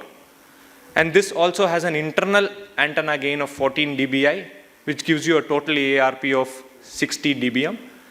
And also the number of active users, as I mentioned, it's 256 users for this entire device. So these 3 are the radio devices. And as I spoke about, these 2 are the 5G macro BBU, which is used with the macro RRU, and the 5G micro BBU, which is used with the micro RRU. And this supports up to, as you see, maximum connected users is 1650, and the 5G micro BBU, the RRC connected users up to 512. And both supports 3 radios which can be pluggable into this baseband units. It's kept there. And the key thing is that this is ORAN compliant. So we can have a vendor neutral BBU also at this point at the DU level, and also connect to the 5G core and having our VTL radios. This is the site access router. It's a typical router equipment where it will provide you a backplane switching capacity of 30 Gbps. And it has, the key thing is, it has 200 gig ports, essentially for data traffic. In the 5G era, on our UPF plane, which is our packet gateway, we need a minimum of 100 Gbps packet throughput to be carried to the core network. And that is the reason this is a typical 100 gig router, which will be there at the core network to switch the capacities to the servers and the core network functional staff. This is the 5G SDN NFV core, which is 3GPP release 15 and release 16 upward compatible stack. And it has all the functionalities of UDM, UDR, which is the repository, authentication function, network slicing function, exposure function, and the key elements of UPF and AMF, which is the heart of the system. In 4G, it was the MME, and here it is the access and mobility function and the user plane functions. The users that this stack can support is up to 5 million users on the software licensing of the platform, and the PDU sessions is up to 8 million sessions. The total number of Gnode Bs for this for the base configuration is up to 15K Gnode Bs. And of course, it will comply to the standards of availability of 5 nines and availability of 3 nines and MTBF greater than 1 lakh hours, and mean time to restore is less than 0.5 hours. So this is a full-fledged standalone SA core, which can be deployed along with the radio and the IP-OTN and the core network infrastructure. And this can also operate with existing telco OSS BSS system. Another key important thing is that we have split all these software functions as Kubernetes stacks. So what I mean is, we also can have separate stacks. Meaning, if we have a AUSF and a UDM function from an existing operator, we can only stitch in the UPF and the AMF function from our 5G and SDN NFV core, and on the standard 3GPP interface, it will interwork with the existing operator's core network as well. And as we mentioned earlier, we have set up this full-fledged end-to-end lab architecture at our headquarters, having all the radios, as I showed you, the macro, the micro, and the all-in-one, connected to the baseband unit, the 2 baseband units, which is again coming and connected to the site access router, the IP-OTN node, and all the servers that we have set up. We have set up 3 servers with the functionalities split between those 3 servers. And we can access the internet from the server. So this is a full-fledged working lab that we have set up at our headquarters. And we have realized use cases of CPE use cases, mobile data use cases, and also voice call use cases as well. It's another portfolio that we have partnered for the neutral host DAS solution. It's an interesting solution where it will provide neutral hosting radio unit inside a building, inside a multi-tenant complex or a stadium, where you can enable the 3 to 4 operators in a particular BU box, and then you can provide coverage and capacity inside a multi-tenant complex.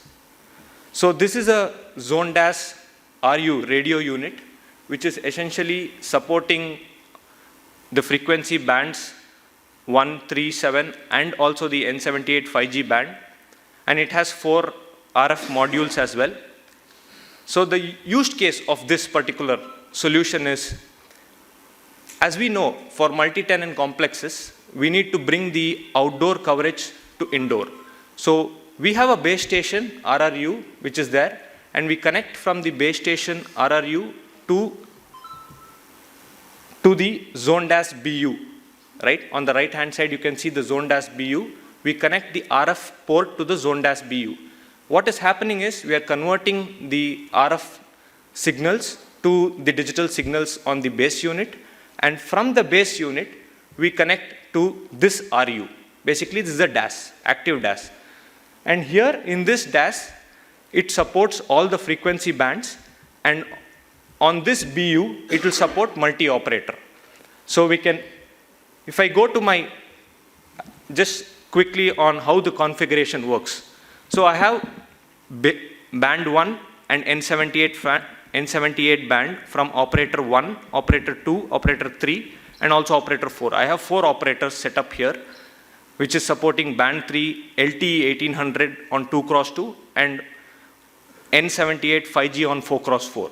So all this connectivity from the 4 operators will come and terminate at that base unit, right? From that base unit, on the fiber interface, it will go and connect to the RU, thereby establishing a neutral hosting solution for multi-tenant complexes or stadiums and even large malls. And it can be a very good alternative for a small cell deployment, a low capex alternative for a small cell solution, or even a passive DAS solution where there is a lot of RX coaxial cables involved in a passive DAS, leading to a lot of attenuation as well. Here, the key thing is mostly it is driven by the fiber interfaces to the RU. And we can enable voice on the LTE and data on the 5G. So this is one of the key network deployment and use case. And we also did one of the use cases for one Max Super Specialty Hospital in Gurgaon, where it had almost 17 floors. And we did a complete design of this solution. It had 17 floors and 7.7 lakh square feet of area. And we have enabled all the 4 operators in that particular building. And the total number of RUs, as you see, is about 435 RUs you need. And those RUs can provide multi-operator connectivity in that complete hospital.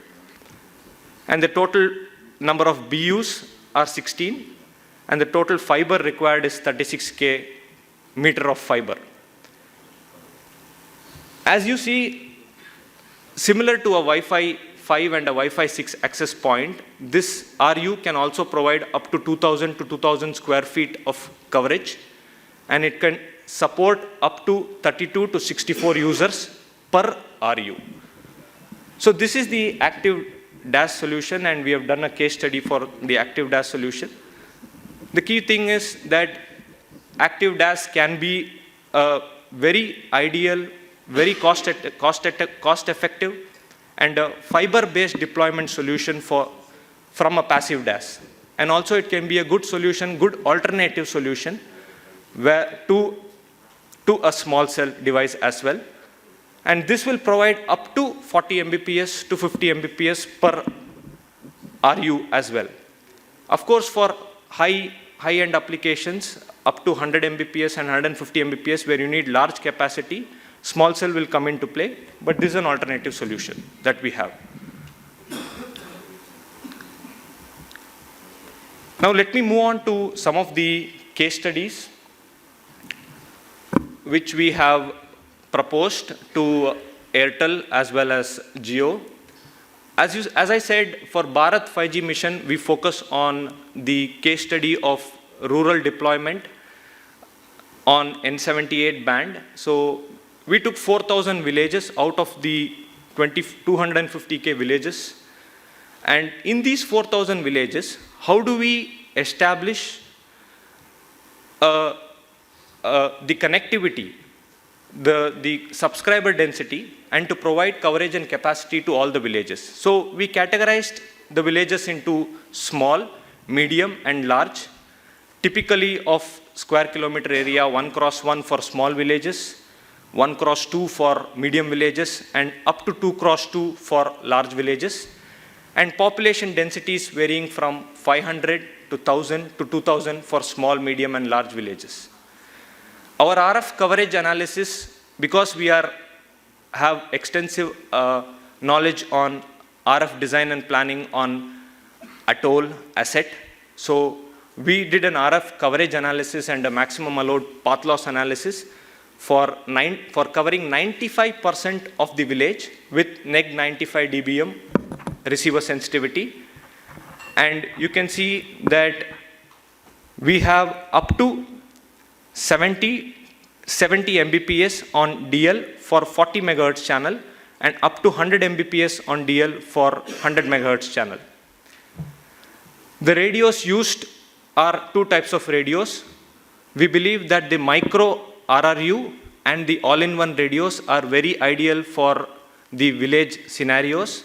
It is a low capex, thin radio where it can provide an overlay capacity on top of the existing 4G network at the villages and can provide 5G services as well. So the capex per sub that we are looking at is $25 to $30 and the OPEX is $2 to $3 is our estimate as per our estimation.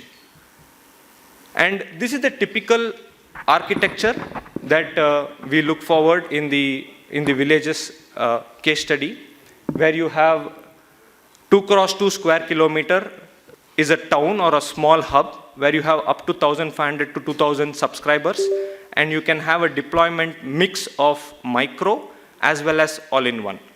And similarly, you have village 2 and village 3, which are small villages of 1 cross 1 square kilometer. You can cover the entire 1 cross 1 square kilometer with only 2 all-in-one radios, radiating at maximum output power of 10 watt per port, that is 40 watt maximum. And if you go to medium villages, you can have a mix of micro as well as all-in-one. It need not be a sectoral deployment where it has to be 3 radios at any given point. What we believe is, because it is to provide 5G services at the concentrated areas, you can have the micros and the all-in-ones distributed across the village, essentially. And applications, of course, all the fiber connectivity will be the cellular backhaul, which is already existing with the operators, and also the DWDM ring, which is already existing with the operators, going on to the 5G core network. This is, as I explained, on the IBS DAS, the neutral hosting solution, where you have a typical building. You can enable Wi-Fi as well as IBS DAS solution in the building, and you can connect it with CAT cabling, which is the fiber cabling as a backhaul. And all this is going to come and aggregate at the base unit and then go to the 5G core network. There's a lot of digital service delivery that we can enable for government to consumers, first responder networks, video surveillance. All these things can be in e-health, connected schools, smart traffic management for outdoor, as well as closed group users. All this can be enabled on hyper-connected solution. So essential part of the active DAS and the Wi-Fi is to connect campus networks, enterprise networks, stadiums, malls with neutral hosting solutions. This is another, I would say, proposal that we had proposed to the armed forces as well for macro level 5G NR coverage on forward areas and also on the operational headquarter. As you can see, the first layer is the operational headquarter layer, followed by the emergency services layer, followed by the cluster of forward and advanced command post layer, where we can establish a complete 5G network in the forward layer with 40 megahertz channel, which is almost 200 kilometers on the northwestern border, moving inside on the emergency services layer, and at the headquarter layer, of course, on the 5G NR network. So when we talk about digital private network and case studies, there's a lot of scope as part of the captive non-public networks enablement that the DOT has come up. A lot of hotels, factories, hospitals, airports can be enabled with a private network.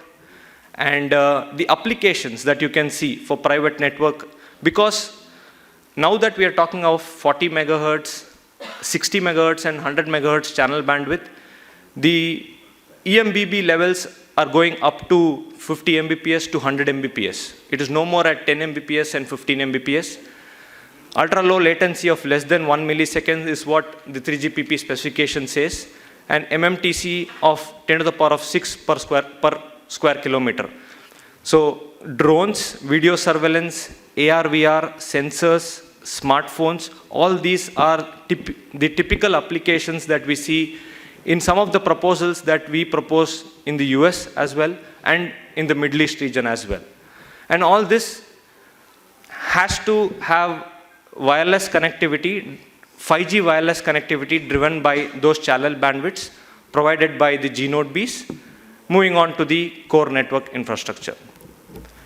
With this, I end my talk on the products and the typical case studies that we can enable for telco operators as well as digital private network segments. Thank you. Thank you all.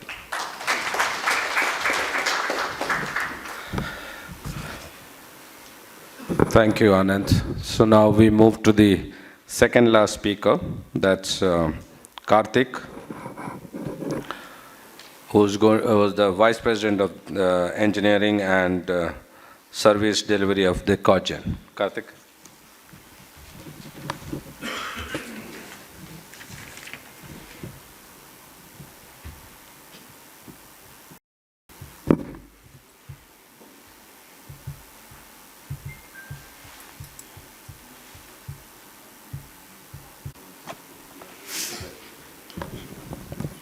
Good afternoon, everybody.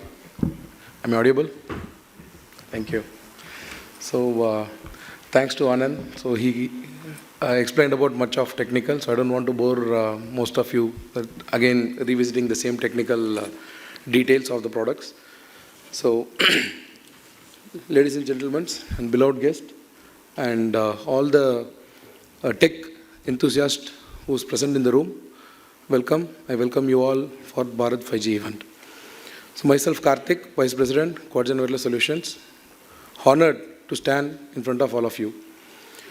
So as Mr. Sashidharan sir said at the beginning of the speech, it's the first 5G technology collaboration event in 2024, especially after the term Bharat has become more meaningful, more powerful, and then more popular in very recent times. The term Bharat defines the historical and cultural roots of the nation, connecting to its ancient heritage and tradition.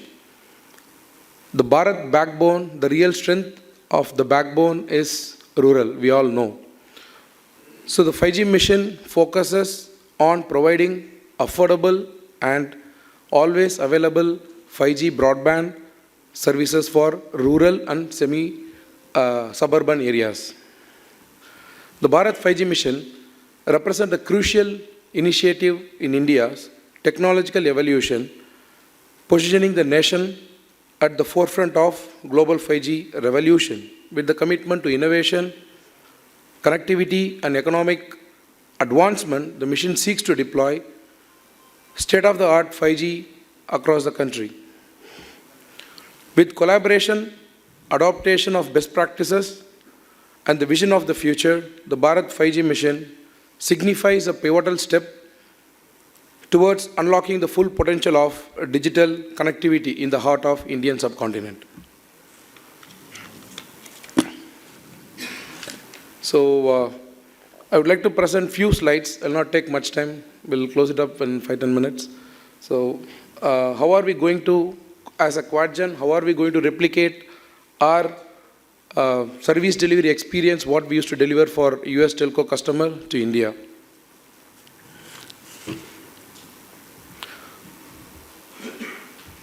So, some of the details must have been already covered in the corporate slide and about the introduction given by my chairman. So, Quadgen as a company founded in 2007 by Mr. C.S. Rao and Malik Wagwala, and we generated so far cumulative global revenue of more than $5,000 million, and we have a team of close to 600 odd people. This includes Indian and US operations as well. Quadgen have a deep expertise in design, engineering, build, deploy, and integrate and provide the optimization services for 5G, 4G, 3G networks, IP/MPLS networks, optical networks, and 5G core, SDN NFV, multi-edge computing, data centers, and IoT, and 5G OSs as well. So if you could see, we cover the complete piece starting from design to deployment, integration, commission, post-optimization as well, covering multiple technologies. It's a unique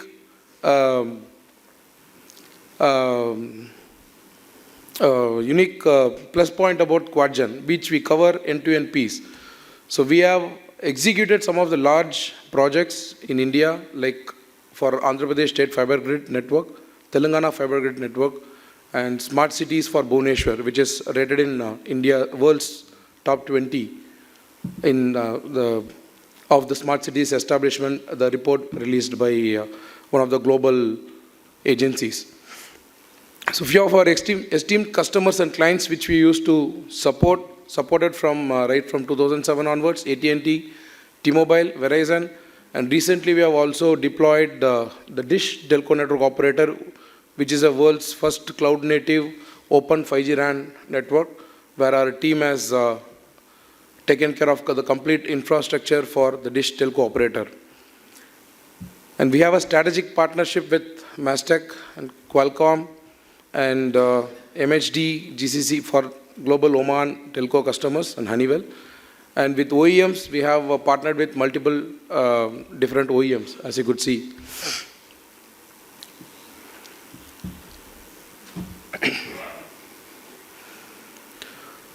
So Quadgen is a vendor-agnostic leader in providing end-to-end solutions to look after the coverage and capacity-based network solution with focus on faster deployment and efficient network performance monitoring to increase the network utilization and improve the network-wise quality of service and QoEs.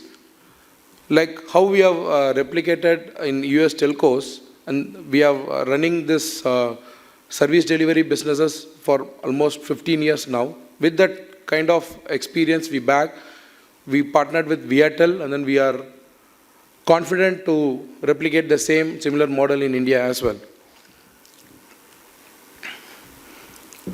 So just to this is few of the quantum of the services which we have delivered in the past, in the last previous 15 years. So for example, for the 3 large telco operators in US, within the last 2.5 years, we have done more than 25,000 plus RAN design for 5G network, and more than 150K designs for the LTE networks, and more than 100K to 150K sites we have done the engineering design, and 8,000 plus optimizations which we have done, and carrier additions, G-Node B integrations for Ericsson and Samsung and Nokia, different OEMs. And coming to the small cell, we have done small cell and DAS and Wi-Fi for the in-building, and then public Wi-Fi solutions. We have done we partnered with BSNL. We have done more than 35,000 plus hotspots deployed in the country. And we have also executed the large venues of small cell and DAS venues, more than 20 million square feet plus. And we must have done close to 20,000 more venues for small cell designs and optimizations. As a part of our smart city and then other fiber grid networks, we also gained and then experienced on the large router and switch provisioning, which we have done for more than 35,000 plus. And we have done the large stadium venues in US. I spoke about the fiber grid networks and smart cities. So we as a Quadgen, we have developed our own in-house tools called Quest platform. So this is a Quadgen wireless engineering service delivery tools platform, which we have covered starting from design, engineering, optimization and management softwares to do analytics, to do a care, to do explore, to do an alert, also to do a performance analysis monitoring, and also the RAN integration services and optimization as well. So if you could see here, we have developed individual tools to do a commissioning of E-Node B and G-Node Bs, and to also identify and load the external alarm definitions, to collect the eNode Bs and gNode B parameters, to test the RRH connectivities as a part of our Qt tools. As a part of our QC tools, we have also do a RET integration, RET validation, and antenna work, and we build the LTE state checks, audits, neighbor list additions, RF parameter creations, and etc. So we have prepared our own in-house tools and platforms within the QuadGen. And also to do a eNode B provisioning, carrier addition, conversions, and also to interface directly through the WIPS interface, which we also have generated the tools in-house. So these are some of the real-time screenshots which is run from the tool. We use a Roadrunner to run the scripts and then to do automatic integration of the network. This currently live, which we are doing it for the past so many years for AT&T, T-Mobile, and Verizon. Few screenshots from the script generation, from the post checks to integration reference screenshots. And also we have developed a mobile application called Quest mobile app. This is given to the field crews, tower crews in the US to support the construction and the integration activity. And also they can request for a pre-check and post checks before they start building up the network, or if they wanted to do any configuration change, addition or deletion in the network, pre and post. So they can request the complete work order flow from the mobile app, what they can plan, how they can execute, and then download the reports pre and post of the activities.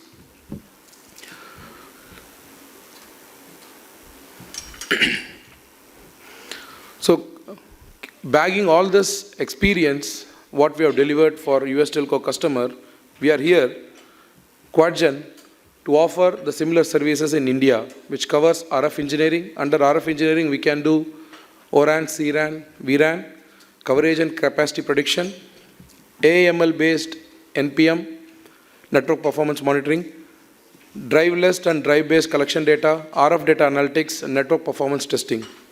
Under 4G, 5G, and Wi-Fi 6, we can do a design, optimization, integration, which is the bread and butter of QuadGen in the past, in the future as well.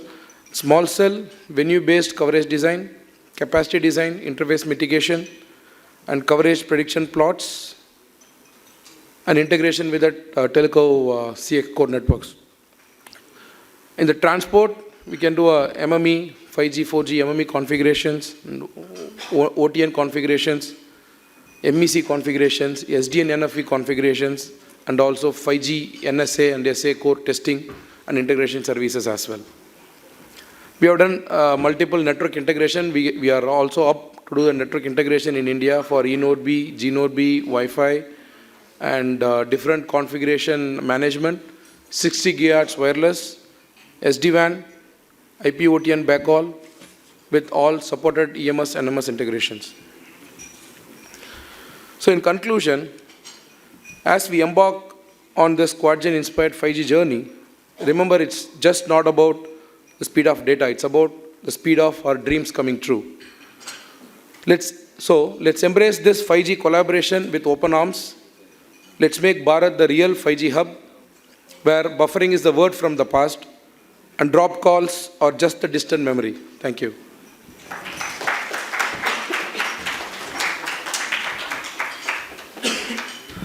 Thank you, Karthik. Thank you so much. Now, the next speaker, Raghu Panikar, who's been in the manufacturing industry, to address the gathering. Please.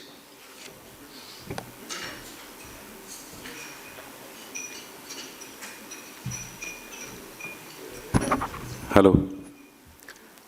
I don't think I should be between the soup, lunch and stuff, but this will be very quick. My name is Raghu. Very thankful to CS sir to give a couple of minutes to talk about dignitaries on the dais and the telecom expert. I don't come from the telecom industry. I'm basically a semiconductor guy for the last 35 years. And Karthik did mention about design, develop, deploy, optimize and stuff.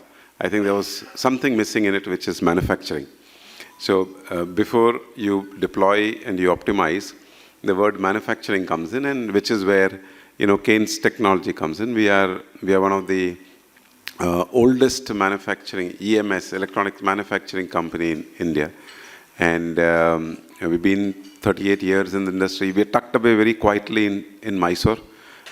You might not see much of us, but we are a $200 million revenue. We got listed last year, and we are valued at $2 billion. Keynes technology is valued at $2 billion. We have got large infrastructure of manufacturing all over India. Mysore is the largest manufacturing. We have a 17-acre new plant coming, which is more like an integrated manufacturing facility, which has the the PCBA, box build, sheet metal, magnetic relay, wire harness, all put together in one factory. Then we have a couple of factories around India. There is a plastic injection molding in Bangalore, 2 factories. There is a wire harness factory in Chennai. There are a couple of factories up north in Manesar and Parvanu. There is a specific automotive line coming up in Pune for Tata Motors. Out of the $200 million, almost 45% of the revenue comes from the automotive and specifically EV. There are 10 divisions within Keynes. The largest one, obviously, all the growth is coming from EV at this point in time. So from an EV standpoint, we are big suppliers of the lighting solution, the battery management system, the DC to DC converter, and all that we supply to the OEMs, which is Mahindra, Tata, Ola, Ather, Ampere, and also as tier 1 suppliers to Minda, Motherson and stuff. Other than the automotive, the other largest division is railway signaling. We are big suppliers of electronic interface to Siemens, Alstom, Hitachi and stuff. We are also embarking in the journey of putting up an anti-collision device, post the Balasore incident. The minister did call all of us, 7, 8 of us, to design, develop product in that space. Then there are medical devices. Then there are, we are one of the biggest suppliers of smart meters. All the smart energy meters that you see around are supplied by us. So that's where, Keynes comes from. Other than this, last year we went IPO, we raised money to do more of EMS, larger form factor of EMS, like we were doing, the glucometer and ventilator and stuff. Now we scale up ourselves to do MRI machines and stuff like that. We've been suppliers to EV lighting solution. Now we scale ourselves to do charging station and stuff. Along with this, we are also now expanding into, outsourced semiconductor assembly and test. One of the largest plant coming up in Telangana with 3,000 crore as an investment. The one of its unique in kind in semiconductor assembly and test. The second one would be the bare board PCB, because we see that large component of bare board is, imported from China, so we want to bring that down. So that's where, in a nutshell, what Keynes is, what we do. The motto inside has been, design-led manufacturing. We have all the processes and standards that we built up for all the latest and the greatest of the product with the telecom or, other verticals come up with. And, the processes in us makes a little bit unique as suppliers to different verticals that I spoke about. As we speak, we embark a journey into telecom ODM. We work with Rao sir's team, Quadgen, the kind of products that you have seen. There is a plan being set up to see how do we manufacture these products, how do we bring those products in India. I think this was the first step towards it, and I thank Rao sir and Quadgen for that. Thank you. Thanks a lot.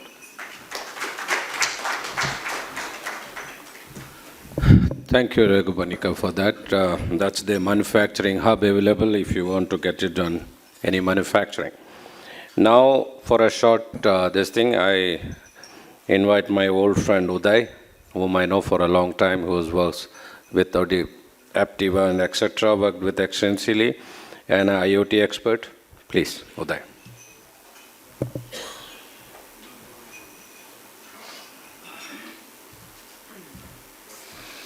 Hi, good afternoon. My name is Uday Bhaskar. I am in this field for almost like 26 years with an optical background, and then I recently, for last 10 years, I'm working on an IoT products. So I was a consultant for Government of India DIT forum when they framed the IoT specifications for smart cities.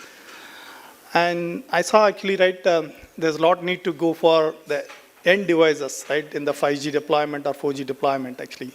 So I actually help QuadGen for their international business, and that is in Caribbean and Europe and Eastern Africa, other fields actually. So where we are going to do the product selling and the products deployment and network optimization and these fields actually mainly. And then even the optical fiber networks also there. So that's the main role actually, right, in QuadGen I'm going to do. So with my experience, right, I have seen in the industry, right, when I started with a DOT, as actually when DOT was there, and then after that with the BSNL and other operators, right, who have come in. So I could see that, okay, that typically in the defense, right, when the defense asked me in 2008, actually, right, they wanted to have an STM16 network. We were prospects actually, right? So that time, STM16 was not even deployed, right, much in BSNL or other networks itself. So there was the first network actually, which we built it through, I think, from Meerut to Delhi, and it's a ring actually done. So when the box was deployed, and it was only with 1 or 2 STM16 cards actually, then people were asking in the defense, why do you need this? But if you go and see there actually, that now, I think, almost like 10 such boxes are deployed there with fully loaded actually. So that's the kind of, right, defense has established this kind of networks long time back actually. The same thing actually you can see as a 5G private networks, right, going to be deployed as Anand has shown some networks, right, okay.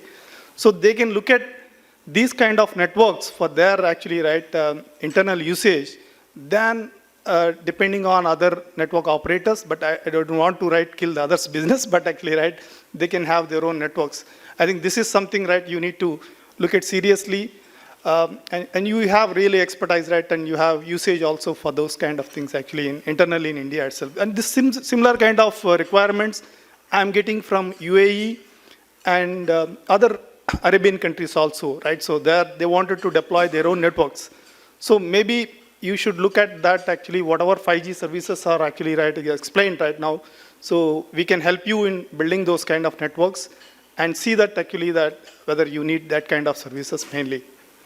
And IoT products, right, I think the 5G is going to serve IoT products in the endpoints actually. Unfortunately, we don't have the 5G devices, hardware actually, right, in the sensors networks right now. So if meters or anything, right, they are all 4G right now. To get into 4G itself, it was time. So myself actually, right, in over a period of 7 years, to get a 2G card to 4G card in an end device, it took a long time. So the networks are growing. Networks are growing to 4G, 5G. Actually, we jumped 3G and then we went into 4G also. But the end devices, the subscriber base is the end device. Actually, if you see the recently Airtel also announced, actually, right, they are going to do a lot of meter connectivity.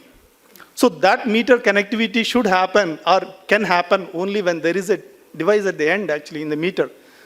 Unfortunately, if 5G device you want to buy, it's almost like 4 times or 5 times the meter cost, which is going to make actually. So unless that scale happen, right, it's not going to happen. So that's where we need to see a lot of hardware also need to develop, and the sensor networks also need to develop in India. And that's where I think Atmanirbhar, right, Bharat is going to help, and then the manufacturing industry will definitely flourish, and we can see a better usage and real usage of 5G networks in India. So that's my viewpoint actually in this in the end. So just think over and then come back, right, with any of solutions, right, you wanted to from us. Thank you. Thank you so much. Now we come to the end of the conference. So before vote of thanks, we would like to present the mementos to the distinguished speaker.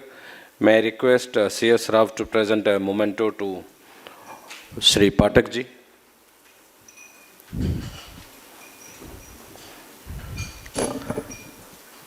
Thank you, sir. Thank you for joining us today. Thank you so much.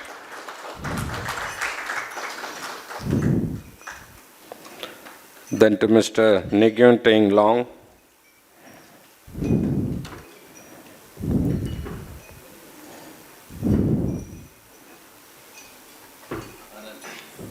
Oh, okay. Anand will present to Mr.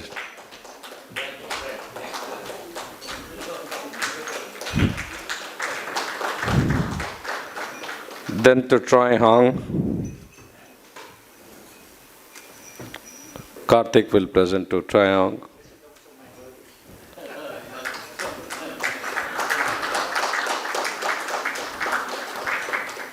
And I request the longest CTO of the telecom industry, Brigadier Tandon, to present a memento to C.S. Rao. Dr. C.S. Rao. You know, he is the longest CTO in the operator.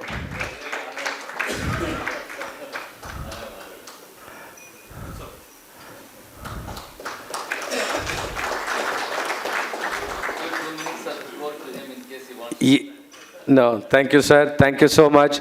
So now I request Sagar to give the vote of thanks. Oh, two more mementos we have. May I request Karthik to come on the stage?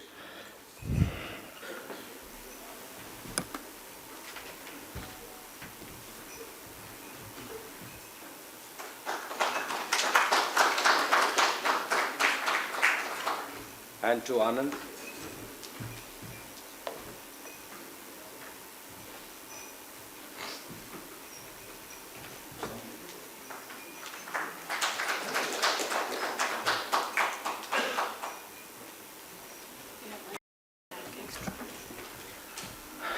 I request to Sagar to vote of thanks.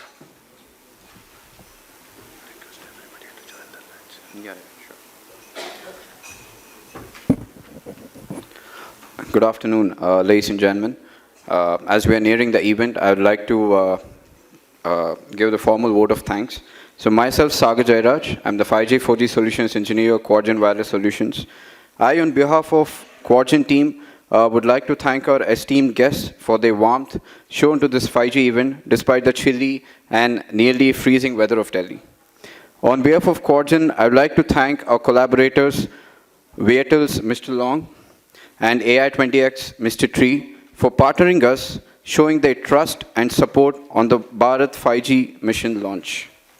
As they say, for the work to take its shape after having born from the very idea, in the minds there has to be a right head and the right heart to convert that shape into a successful venture. We at Quadrant wouldn't have been more fortunate to have a globally respected chairman and co-founder, Dr. C.S. Rao, sir, behind that right head and the right heart to drive this venture into a successful one. Thank you, sir, for your untiring and never say die attitude and efforts. Your drive reinforces our ideologies as a well-knit team. Mr. Tree and Mr. Long, and with your teams back home in Vietnam, we are sure that this genuine intent that our vision of Bharat 5G mission will be a reality soon. We look forward to your more visits here so as to bond amongst us. We thank the senior dignitaries from the Department of Telecommunications, BSNL, TRI, our industry friends and telecom journalists for taking their time out and attending the event and seek your support in a small bit of this aspect of telecommunications in the nation building. We would love to have your suggestions to contribute in this new venture. Also, I would like to thank Mr. Pathak ji, Mr. Robert ji, who is not here with us, but still, for their valued insights and would certainly do our bit in the same. About the event, it goes without saying that nothing would have been possible without the extraordinary support from Mr. Shashidharan ji, the MD of Bharat Exhibitions, whose omnipresence is seeing the successful culmination of this event. You don't seem to be aging at all in your personal and professional persona and ethics, Shashi ji. Thank you for leading from the front. His Man Friday, Ranjit's mention too is a must here. Thank you, Ranjit ji, for being there to support us 24/7. Thank you, Team Le Meridian, for your support and hassle-free operations. I won't take more of your time. I would request all the guests gathered here to please proceed for the lunch. And before that, all the products that we discussed about today have been displayed there. So I'd request you to please take your time and have a look at the products. And we Quadrant engineers will also be present there to help you out with any sort of technical explanation you would require. Thank you once again. Thank you all. Jai Hind. So our next event is on Open RAN on 14th of Feb. We'll send you the details soon. Thank you.